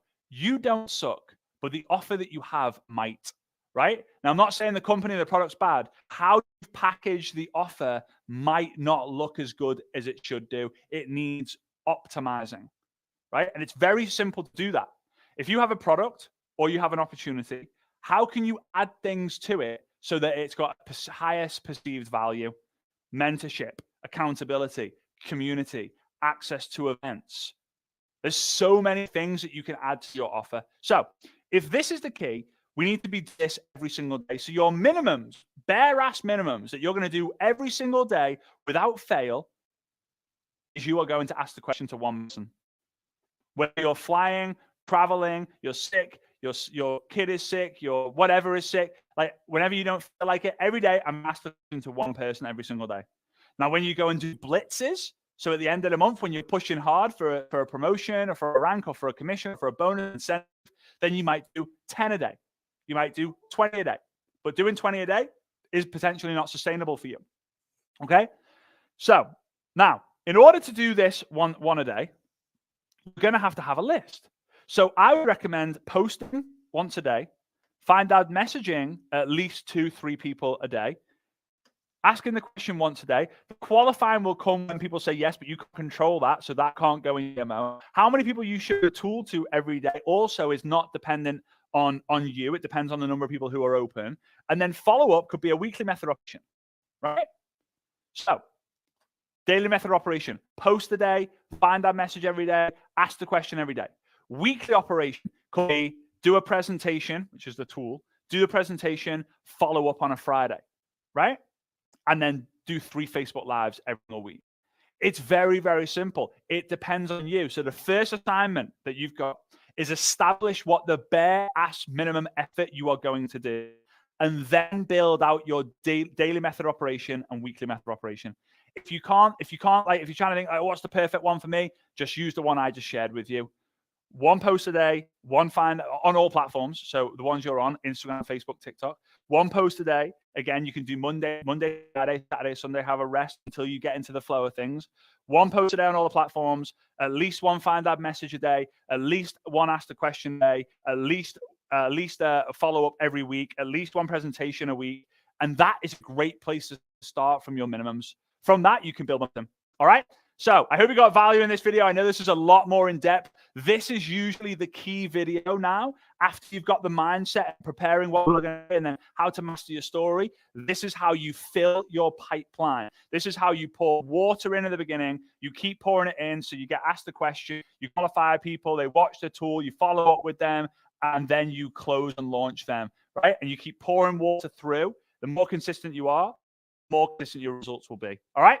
Can't wait to the next video. I'll see you there. Bye-bye.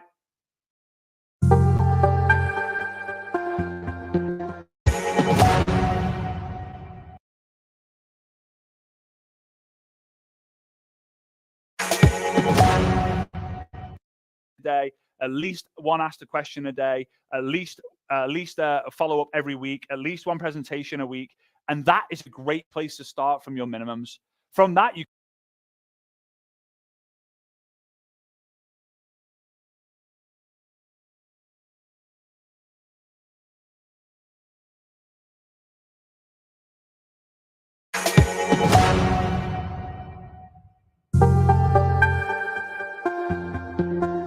Hey, legends. Fraser Brooks back with another training here. And today, all I want to talk to you about is recruiting. So recruiting is the answer. There's an acronym known as RITA, R-I-T-A. Whenever you need problem solving in your network marketing business, go and recruit. Whenever you want to grow your team, go and recruit. Whenever you want a bigger income check, go and recruit. Whenever you want more people to work with, go and recruit. And it's something that a lot of people are scared about doing because it means that they've got to be responsible for bringing someone into the business and then leading them. So what I want to share with you is a few examples or some few tips that you can actually use to become a master at recruiting in basic form. Remember, it's all about doing the basics better and more often. So first full day in the business, which was my second day as a network marketer, my dad, who was my upline, my mentor, he said, Fraser, get in the car. I need to take you somewhere. So I'm in the car and we drove to the nearby beach. Now, fortunately for us, it was only 5 minutes away, but it was April in the northwest of the UK. It's terrifying, the weather, right? Now, it was raining, it was pouring, there was winds going everywhere, and we were on the beach. I had boots, jeans, 2 T-shirts, a jumper, a jacket, a coat, hat, gloves, and a scarf. My dad, similar. There was no one on the beach. For miles and miles this way, miles and miles that way, a few hundred meters that way, 100 meters behind us. We were in the middle of the beach and we are surrounded by nothing, just the howling wind and the terrifying rain that was absolutely pouring down on us. My dad, we shouldn't be here, right? And it was more shouting at him, Dad, we shouldn't be here, right? So he then gets out of his inside pocket of the coat, he pulls out a black tie and he wraps the tie on my head and I can't see anything. And my dad turns to me and says, Fraser, I know you can't see anything, but in front of you are 1 million rocks, like small rocks, like this size. And underneath one of the rocks, I put an X on the rock. Now, when you find the rock that has the X on it, I am going to give you $1 million. So I was like, all right, let's go. My dad had made a lot of money by that time, and I believed him. I was like, I'm going to make $1 million. All I've got to do is turn over the rock that has the one with on it. So he said, how many rocks are you going to turn over? And I was like, I'll turn over as many as I need to until I find the one with X, then I'll stop. And he's like, that's where most people fail in network marketing. They recruit as many people as they need to so that they can stop and then become what's known as a manager, right? So you go and recruit, let's say in this example, you go and recruit 3 people because your compensation plan says, hey, all you need is 3 left. And then you're going to go manage these people to help them get their 3. And then you're going to help them to get their 3, right? Oh, now I'm going to get there. But what happens is when you go from recruiter to manager, these guys go from recruiter to manager. But these guys haven't seen you be a recruiter. They've just seen you a manager. So these guys try and recruit people, but they can't. So they fail. So my dad was like, again. So I said, okay, I'm going to flip over every rock. Then once there are no more rocks to flip, I am going to take my blindfold off and then I'm going to go and find the ones that have the X's on it. He said, exactly. In network marketing, you have to keep flipping over the rocks. You have to keep recruiting people because when you get 3, it's inevitable 1 or 2 of them, maybe all 3 of them are going to quit after 1, 2, 3, 4, 5 months, 6 months, 12 months. You might be fortunate enough that they stay in the game for a long time. But every time you recruit someone else and you share a story, right? It gives this person more time to stay in the game. Oh, she was like me. Okay, I remember why I joined now. This person stays more, this person stays in more, and so on and so forth. So recruiting is not just the answer to build your bigger team. It's also the answer to recruit a stronger team. What's stronger? A team that recruits 1 person, and then they help 1 person, get 1 person, then it stops. Or a team that goes recruit 20 people, who helps 18 people, that helps people get 15 people, that gets help people get 10 people, that helps people get 20 people, that helps someone get, you see my point, right? Recruiting answers. Here are some points, okay? Here are some points for you to be able to improve your recruiting effort. So let's go with number 1. Number 1, as I've talked about this already, but it's true. Rule of 3. The rule of 3. Now, the rule of 3 states that for every 1 day you miss, you back 3 days. So let me draw out 2 weeks. Monday, Tuesday, Wednesday, Thursday, Friday, Saturday, Sunday. Monday, Tuesday, Wednesday, Thursday, Friday, Saturday, Sunday. That is 2 weeks. Now, let's say that you don't do a Sunday and a Saturday. right? And you don't do the Sunday because you are conditioned from your time at university or at school or when you have a job that we work Monday to Friday, 9 till 5, 40 for a week, right? You do 40 hours a week for 40 years to retire on 40% of what you actually need to live the life that you actually are used to, right? So here we go. You don't do a Sunday, so you go back 3 days. 1, 2, 3. Then you don't do a Saturday, so you go back 3 days. 1, 2, 3. But then you don't do a Sunday, so you go 1, 2, 3. And then you don't do a Saturday, so you go back 1, 2, 3. So actually, by working Monday to Friday, like a week, like Monday to Friday, then Monday to Friday, and you're not doing Saturday, Sunday, you've actually lost all progress that you've had in the 2-week period. So just by establishing your minimums, which is point number 2, just by establishing your bare ass minimum is, it's also known as a BAM, what your bare ass minimum is, what's your bare ass minimum? What's the minimum you can do every single day? Now, it could be you're going to connect with one person a day, or you're going to do a presentation every day, or you're going to do a Facebook Live every day. One thing. If you're not feeling great, I'm still going to do my live. If you're not feeling great, I'm still going to connect with someone. If your kids got sick, I'm going to still connect with someone. If I'm traveling to Australia, it doesn't matter. I'm still going to connect with someone. What's the minimum that allows you to say, yep, I did Monday, Tuesday, Wednesday, Thursday, Friday, Sunday, Monday, Tuesday, Wednesday, Thursday, Friday, Saturday, Sunday, every single day for the last 5 years? Because that will allow you to get progression. Why? Consistency is going to create personal momentum, and personal momentum is going to be responsible for your entire momentum. Okay, so rule 3. When I implemented the rule of 3 and by knowing my minimums, my entire life changed because I started to accelerate. I started to see wins happening faster. I started to see my own recruiting faster. I saw more customers coming in faster. I saw my teams launching faster. It was crazy. Number 3, the +1 rule. This is very simple.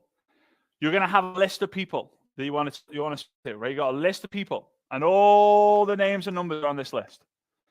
Now, every time you get a no, you cross one of the names off the list. So should you? I recommend that you follow up with these people every 3 months because life changes. But let's say that you have a list of 100, and then you got a list of 100, and then after a week, there's now 82. After another week, there's now 64. After another week, there's now 20. When you start to establish that there are less and less people on your list, you start getting this sense of desperation.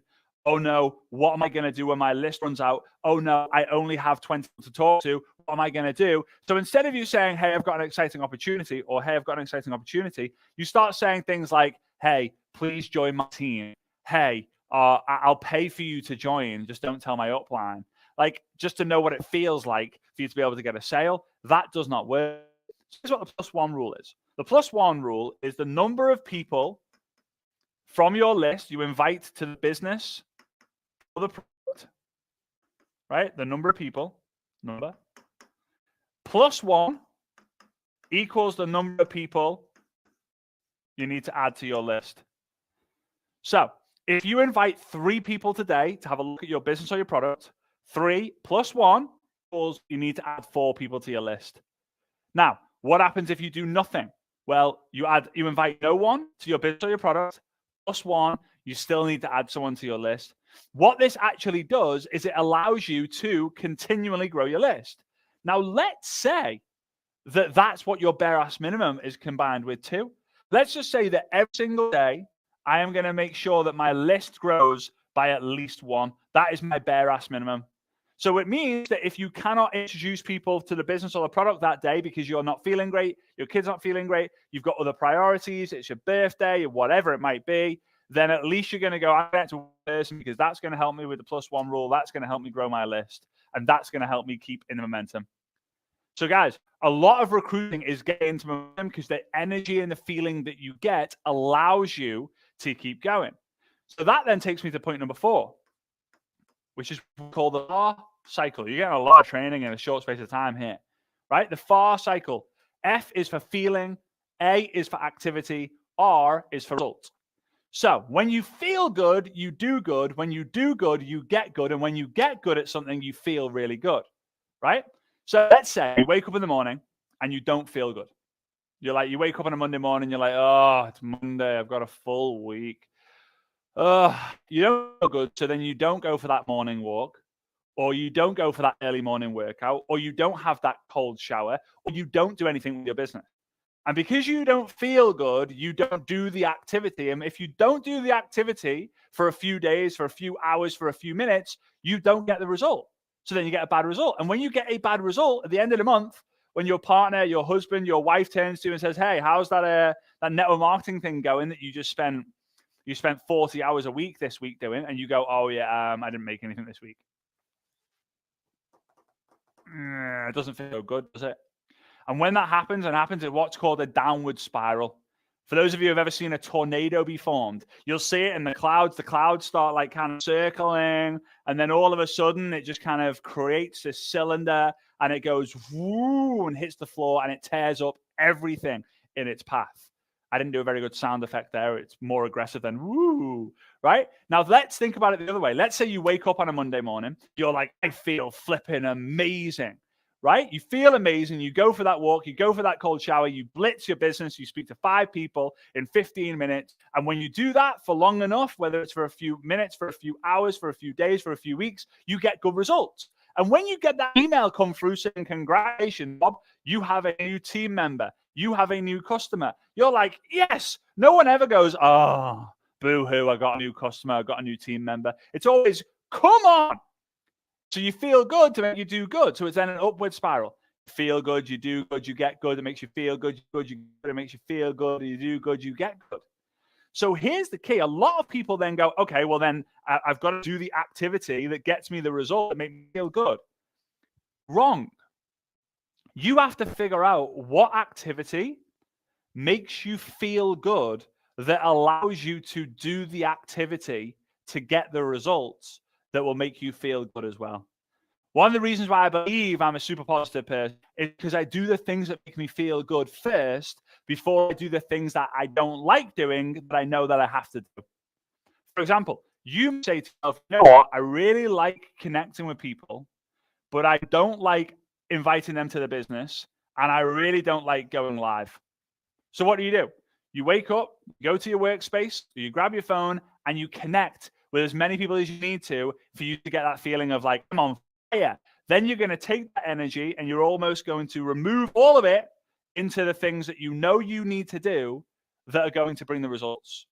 And if you don't know what they are by now, remember, go into the DMO process where we talked about the pipeline, right? Because in there, we talk about the process of generating a lead, find that message, ask the question, the qualifying them, the tool, the follow-up, and the close and launch.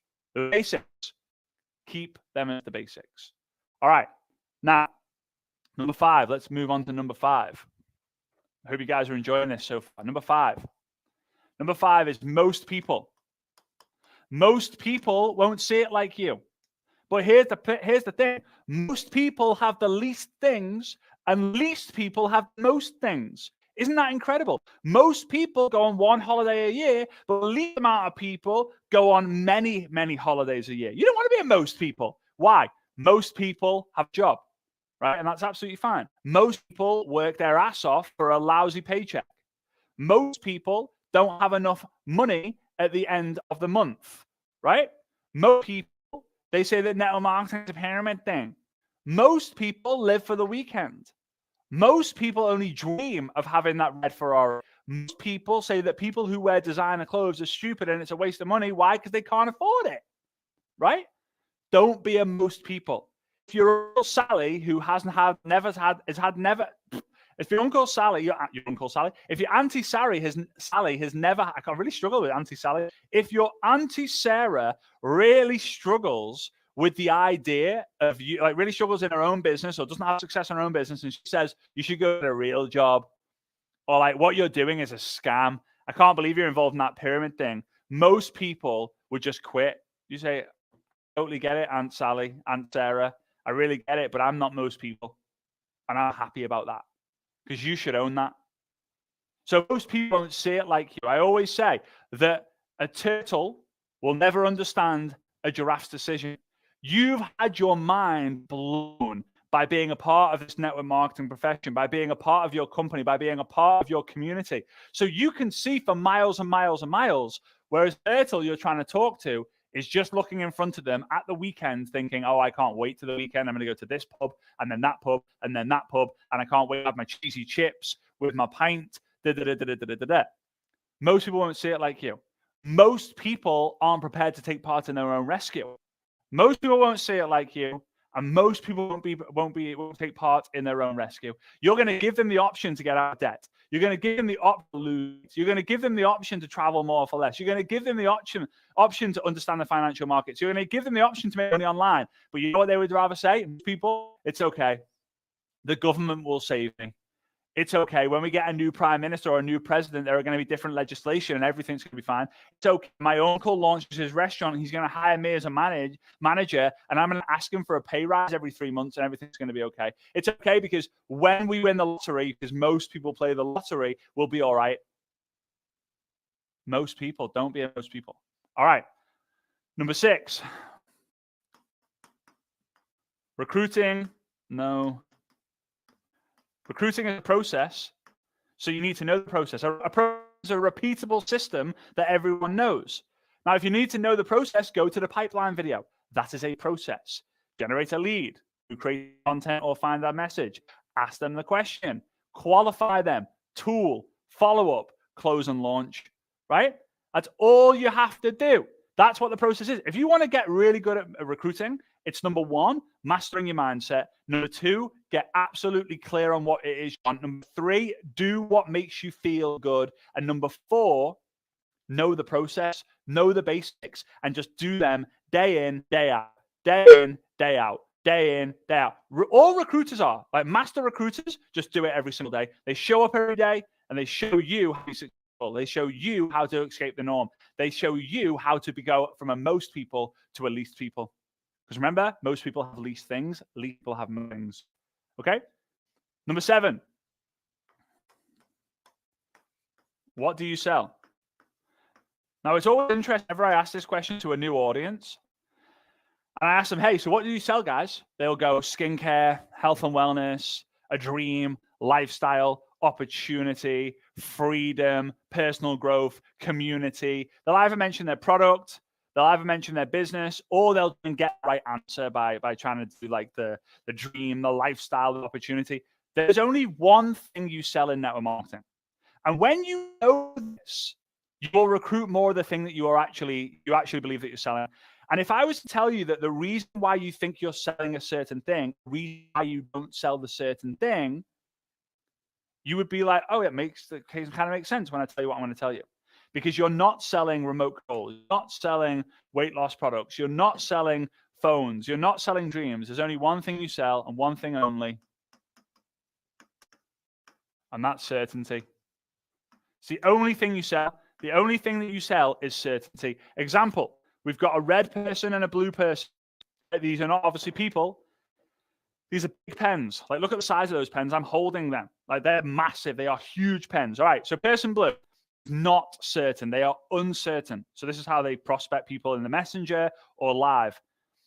Hey, Bob, I think I've found the answer to all of our prayers. I know that you're going to absolutely love what I share with you. So if you could just let me know the best time to do it, because I think that we would make a lot of money from this. I'm personally going to give it at least 3 days to see if it works.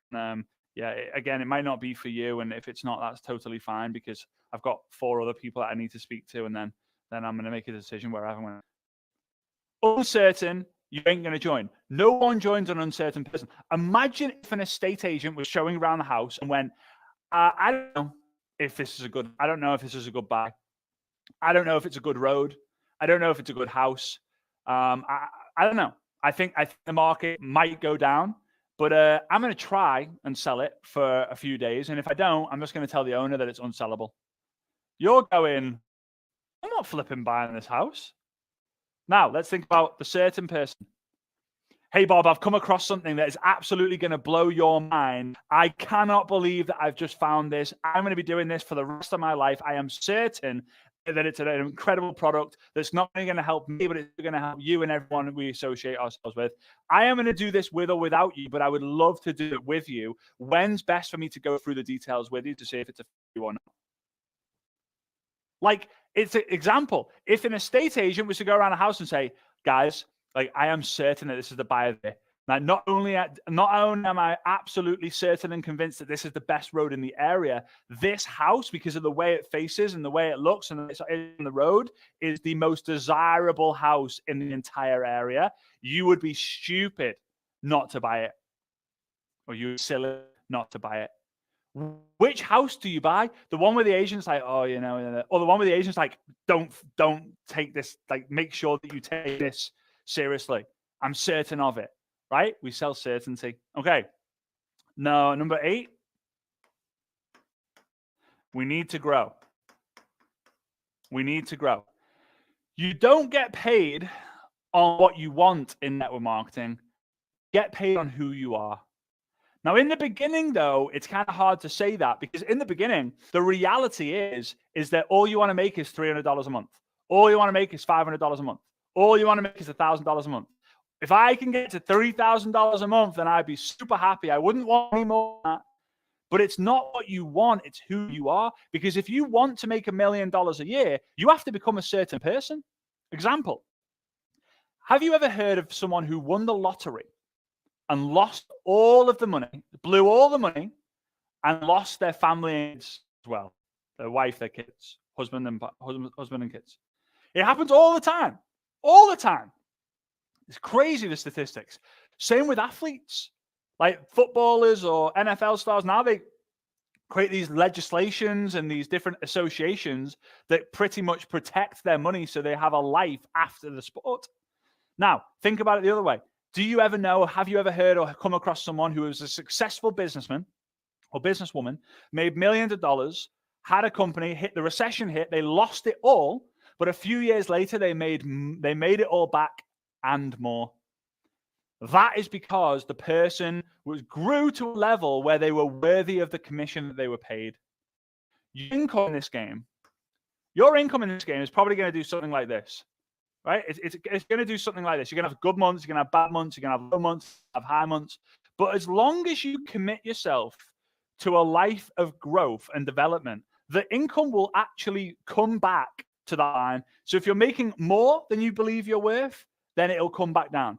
If you believe that you're worth a lot more than you're making, eventually the income will go up, as long as you do the basics better and more often.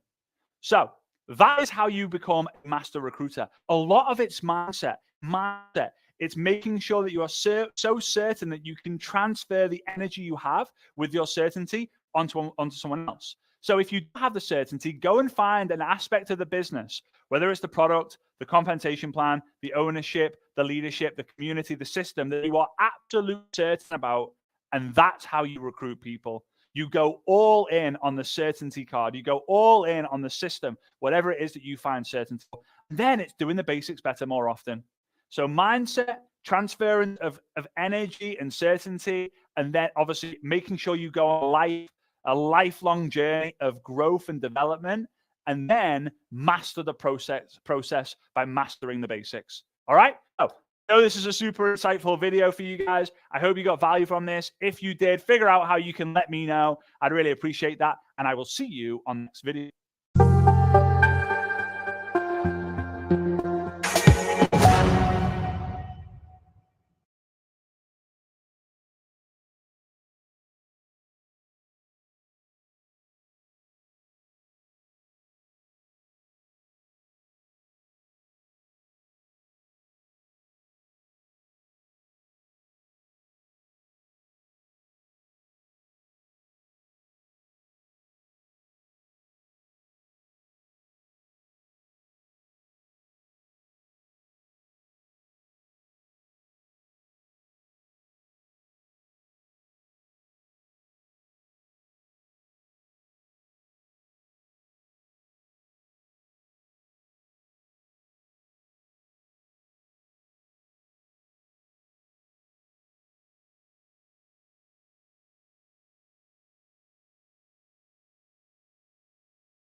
All right. Hey, legends. Welcome back. In this video, we're going to talk about all things launching.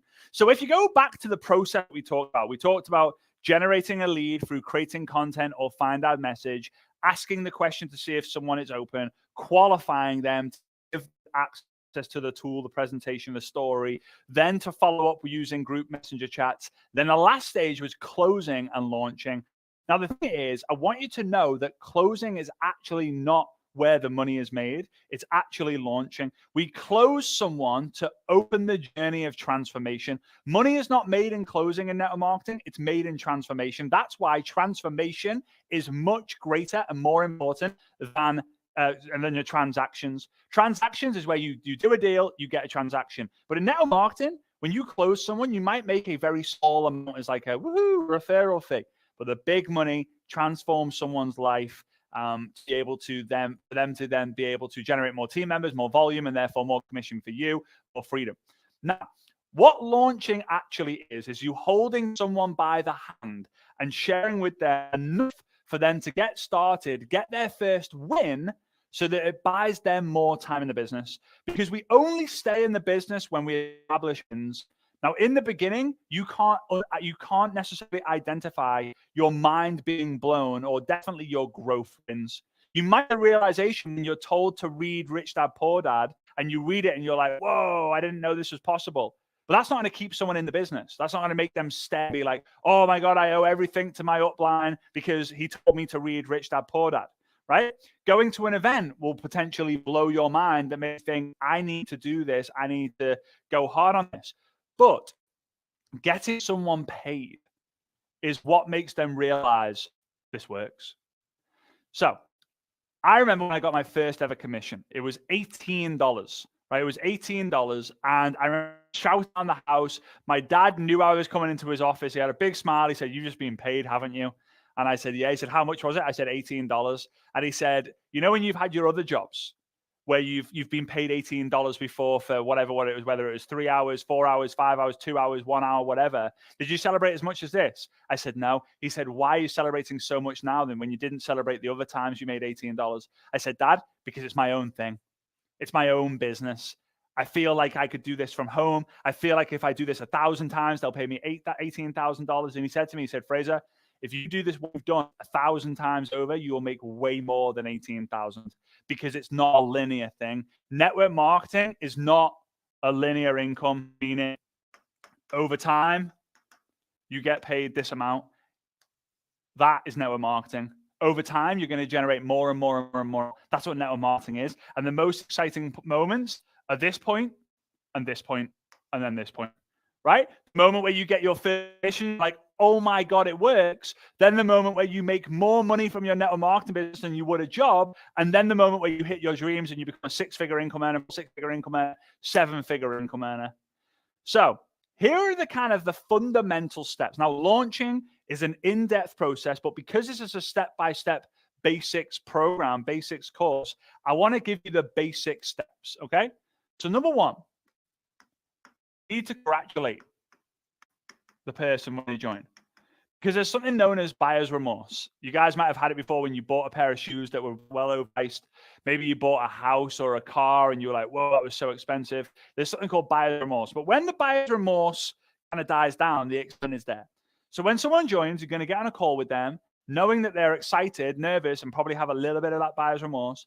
And you're going to congratulate them. This is what you want to see. This is the language. Hey, Mary. If their name's not Mary, don't call them Mary, right? Hey, Mary, I just wanted to congratulate you on making an incredible decision for your career. Now, I am going to be your upline, but you need to qualify for me to be your mentor. Pay very attention to that. I am going to be your upline, but you need to qualify for me to be your mentor.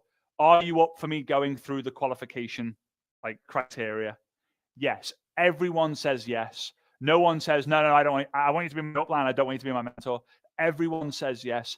Okay, cool. So there are a couple of steps. The first thing I want you to do right now is I actually want you to write your list. Don't worry about anything else. I just want you to get your list written out. Oh, but I've got them on Facebook. I've got them on WhatsApp. That's great, but just have a central place where all of your contacts are so we can go through them and cross them out, or we can make notes, whatever it might be. You're also going to have to potentially share that list with me so that I can keep you on track and hold you accountable. Are you up? Yes. Okay. Write this one down. The average person can complete this assignment in 24 hours. Do you want to be above average or below average? The average person completes this assignment in 24 hours. Do you want to be above average or below average? Again, no one says below average. Hey, Fraser, I want to be below average. No one ever says that. Okay. So yeah, I want to be above average. Let's do this. Amazing. Great. So they go away. They write their list. There are 3 types of people. The first type will either ghost you, ignore you, or make an excuse. And because they haven't done it, because it's not a priority. What does that tell you? They haven't qualified for me to be their mentor. So you can add them into a Facebook group. You can give them all the tools, but I'm not going to wait for them to come. I'm not going to wait for them. Why? Because waiting is not going to get you paid. Waiting is the biggest waste of time. You never like waiting in the queue for anything. So why should you wait here? If you wait for your team to be successful, you will never be successful. You have to just go, right, you know what? I am not going to chase. I am going to replace. So instead of chasing after Mary, Mary, have you done your list? Mary, have you done your list? Instead, hey, Sarah, and I'm going to look to recruit Sarah based on what we talked about earlier on with the pipeline and the recruiting fundamentals. Okay? Now, the second type of person makes the call, and after 24 hours, I've done it. What's next? Okay. Right, you get a 6 out of 10. You get a C grade. Great. We'll give them the next steps. The third type of people, though, are the ones you're looking for.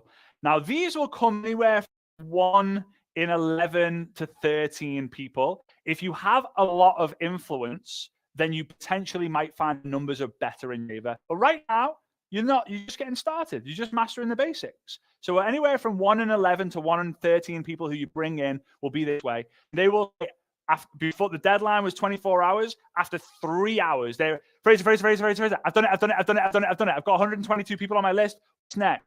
Oh, okay. Let's do this then. So number 3,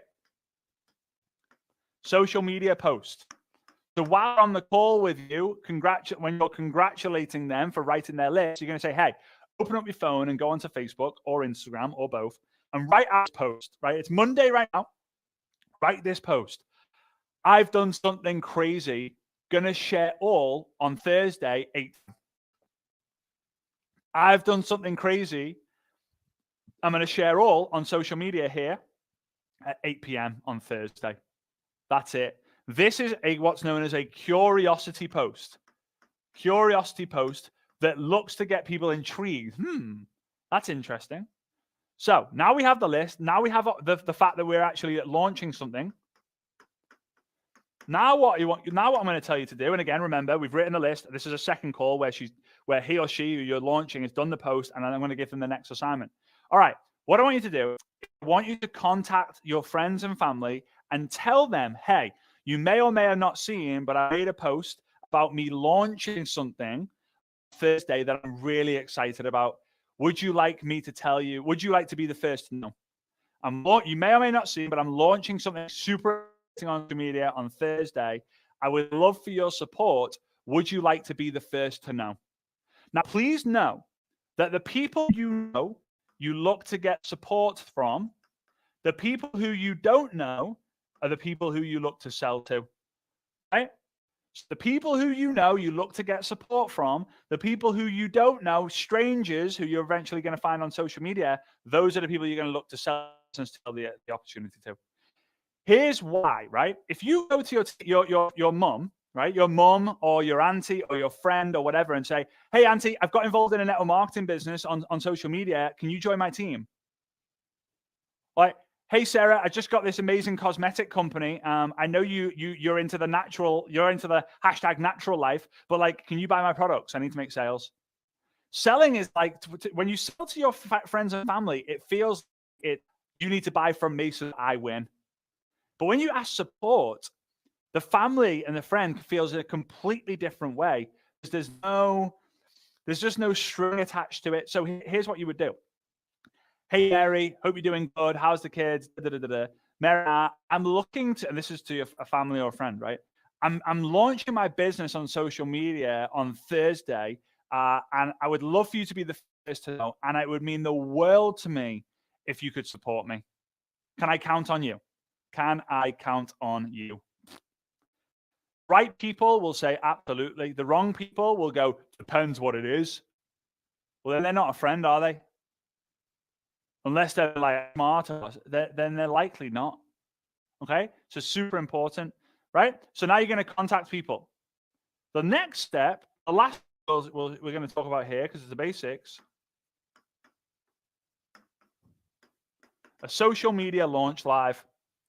So on Thursday at 8 p.m., as discussed, you and your upline, like so in this example, you and the person you're introducing to launch are going to go live on Instagram or live on Facebook, or 10 minutes on Facebook, 10 minutes on Instagram. And you are just going to have a discussion on why they got involved, what pains they had, what they see their future like, why do they want their family and their friends to support, what can other people expect from them, right? So the word is now out. This is how you launch someone. All it takes is one person buy a product for them to stay in, most likely for the next 60 to 90 days. And then after that, it only takes them to $100 for them to most likely stay another 90 days. Then after that, if they can make $1,000, they'll most likely stay another year after that. If they stay for another year, they'll get their mind blown from the big events, from the community, from the energy, from the excitement. You go deep on helping people and you'll win. Guys, that is how you launch someone now. They're the fundamental basics. So in summary here, congratulate them on making an incredible career decision.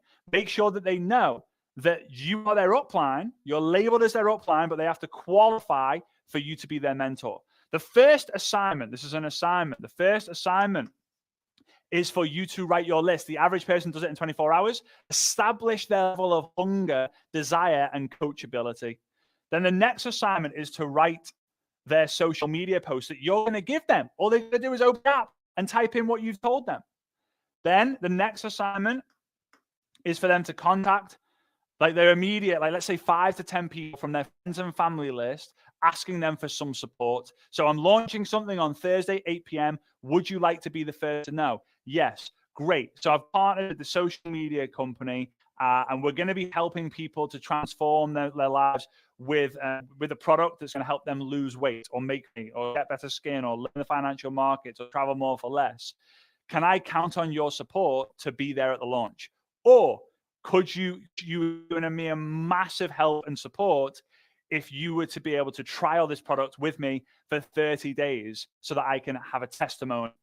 Okay? That's another great way of asking for support.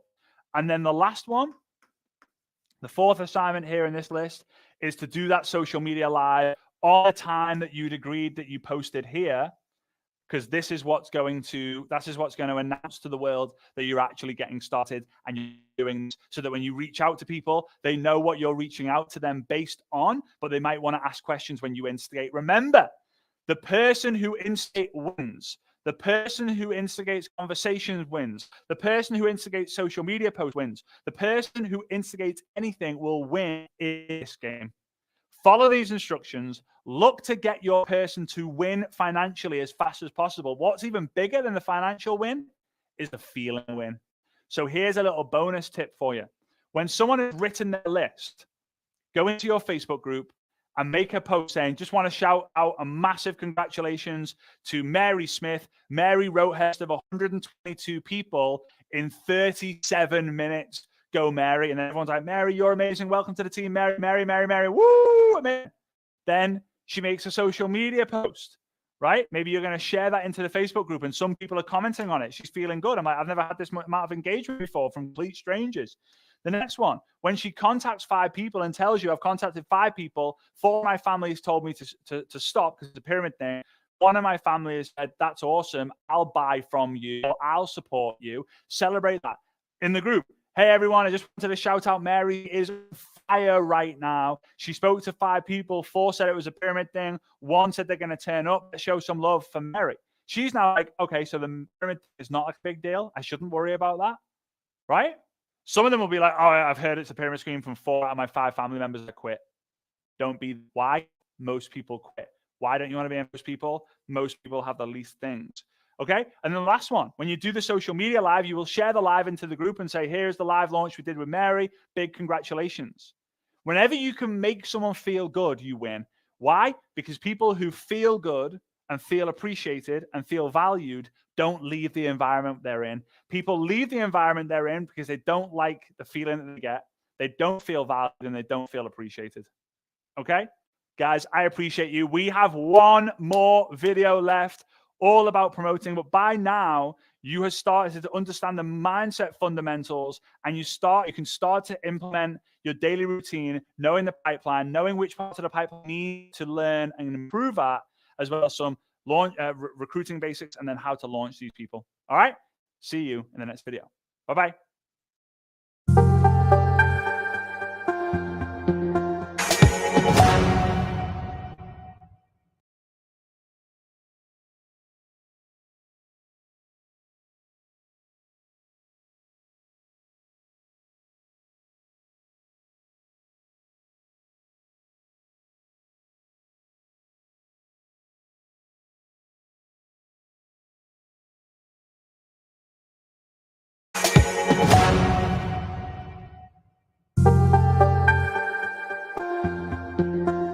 All right. Hey, legends. Welcome to the last video in this basics fundamentals step-by-step network marketing course. Hey, here's the thing. I just congratulate you for making it to the end, right? That means that you committed to being a finisher, not a starter. And by finishing this, if you can finish this, you can finish anything that you put your mind to. So I just wanted to say congratulations. Big special shout out to those of you who have binge watched this in literally as soon as you started watching this one, you just went all the way through the end. I'm proud of you guys as well for making this a priority. So yeah, big congratulations. So by now, we've gone over, let's summarize where we've got to up to this point. So we've gone through the why, the wish, the obstacle, the outcome, the obstacle, the plan with the whoop. Then we've gone through the bridge of belief and then the MLM curve. So you've had a really good foundation of fundamental mindset with what it takes in network marketing. After that, we went through some common objections like the pyramid thing, no time, no money, get a real job, it's too expensive, right? So you kind of can know what to expect when you do start building your network marketing business. After we talked about building your story, like the 3 fundamentals that people actually need to know. What do I need to do? Can I do it? Will it be worth it? If you master that and understand that that's how humans work when it comes to making a decision, you will win. Then we went through the DMO with like the pipeline, the basics, the process, which is probably the most valuable part of this entire team. Then the fundamentals with recruiting, and then what to do with people once they actually launch, how to actually launch them to get their first win so you have a great chance of actually starting to duplicate your team and create some leverage so you can go and do whatever you want, whenever you want, with whoever you want. I hope you invite me. All right. Now, today, in this video, I want to just talk to you about promoting, because promoting is one of the key skills in network marketing. Now, there are a few different things, right? You need to promote people. You need to promote the system. We talked a lot about system earlier. You need to promote the community. And then you obviously need to promote events. Okay? So when it comes to promotion, I want you to just think about, you can't broadcast a promotion in network marketing. It's very easy to, like, right, I've got a Facebook group, I'm just going to promote. I've got a Zoom call, I'm just going to promote. Promotion has to, like launching, right? Like recruiting, like launching, like promoting, it's always best to be done in a one-to-one environment. A one-to-one environment. So you're going to take, here's the thing with promoting now. A lot of times people, especially when it comes to promoting events, a lot of time people go, yeah, but if generating a lead, asking them the question, qualifying them, getting them onto the tool, doing a follow-up, and then closing and launching, if those are the income-producing activities, why should I promote an event to get someone to an event? Why should I promote the company and the $200 and they're not going to give me a piece of the pie? Like, why should I bother? Wouldn't I be better to get that person to buy $200 more of product so I get more commission? But here's the thing. It's probably the most rewarding thing that you can actually do in your network marketing business. Why? Leaders are born at events. In fact, I do not know of a single leader in the entire industry over years and years and years, decades of time, in the network marketing space. I do not know any leader who was not born at an event. Now, they might have been able to become a recruiter. They might have recruited some people. They might have launched some people, but they weren't a leader until they went to the event, because when they went to the event, their minds were blown to a level that they couldn't even imagine to be true. So, promoting people. Let's talk about this. First and foremost, you need to promote the people who you look up to. So promote the success stories in the business, promote your mentor, and promote the ownership of the company, right? So you're going to promote that on social media. You're going to promote that one-to-one. You're going to promote that at your events. We have some amazing people inside of this business. Obviously, our company is ran and owned by these legends, right? Or this man or this woman or this group, okay? Then it's going to be, and I just want to give a massive credit to my upline. If it wasn't for him or wasn't for her, I would not be where I am. In fact, the guy is an absolute legend. And then I'm so inspired by the stories on the team. Mary, stand up. We will give around Mary. Mary is incredible. Not only has Mary done da-da-da-da-da, but Mary has done da-da-da-da-da.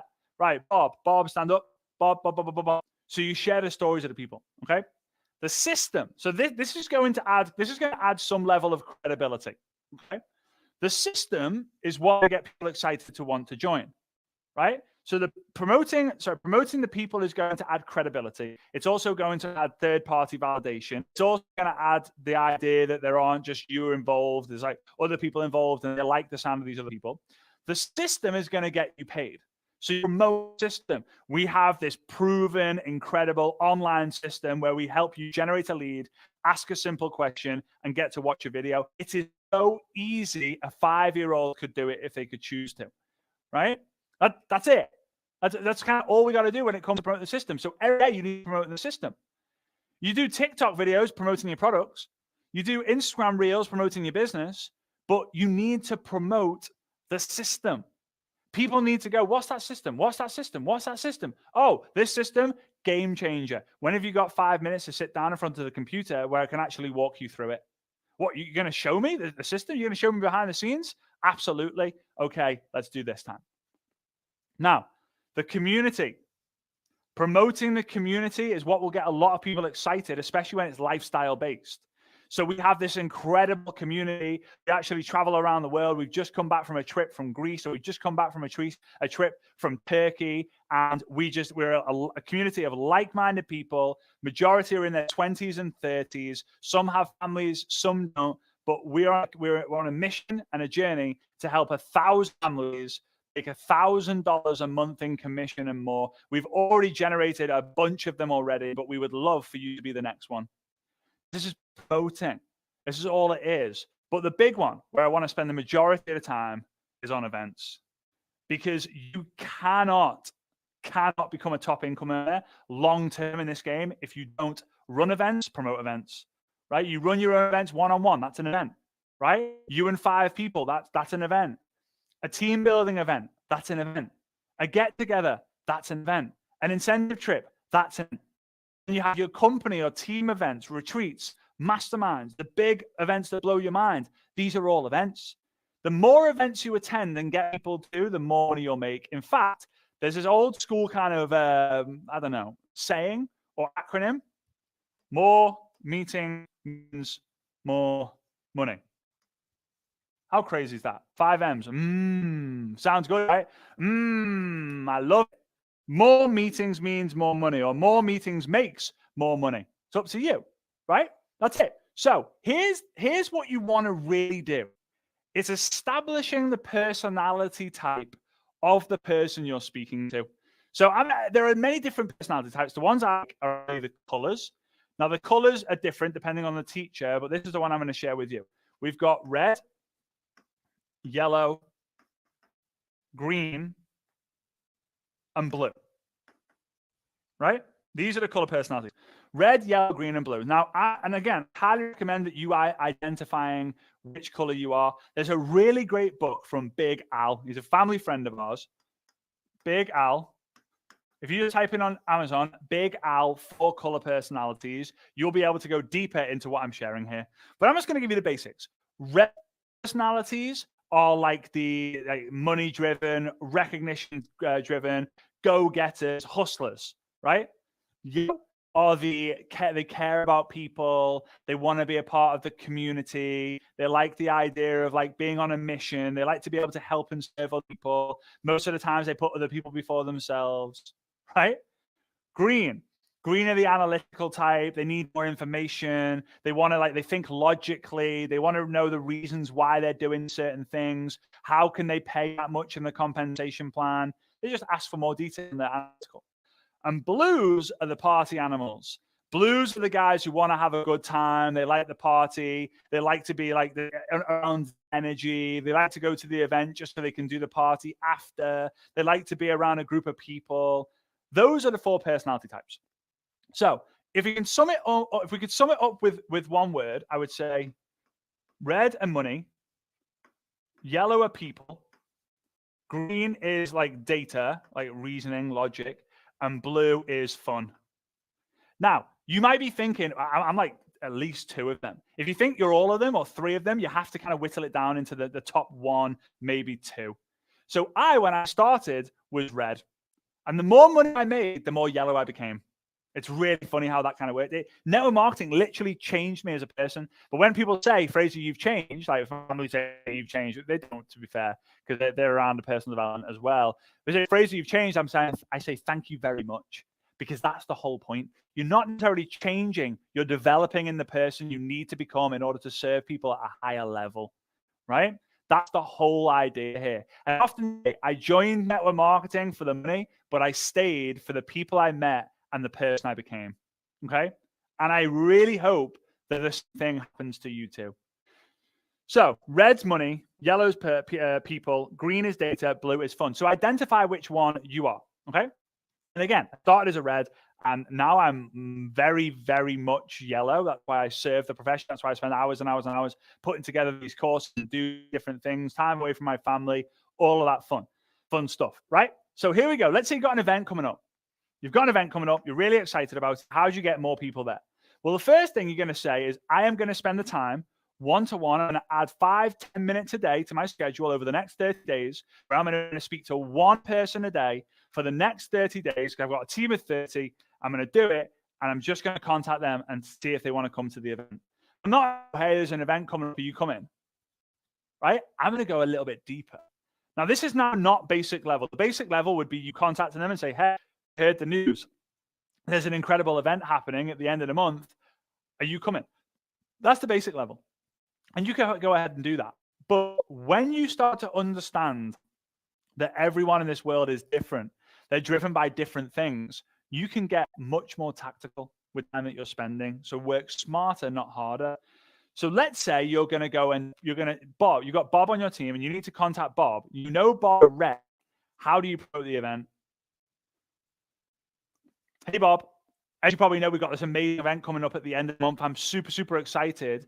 Not only are we going to have a lot of fun, but we are going to be focusing big time on all the money-making strategies, crazy recognition, and we really want to highlight all the things that you've achieved over the last 3 months we've been working together.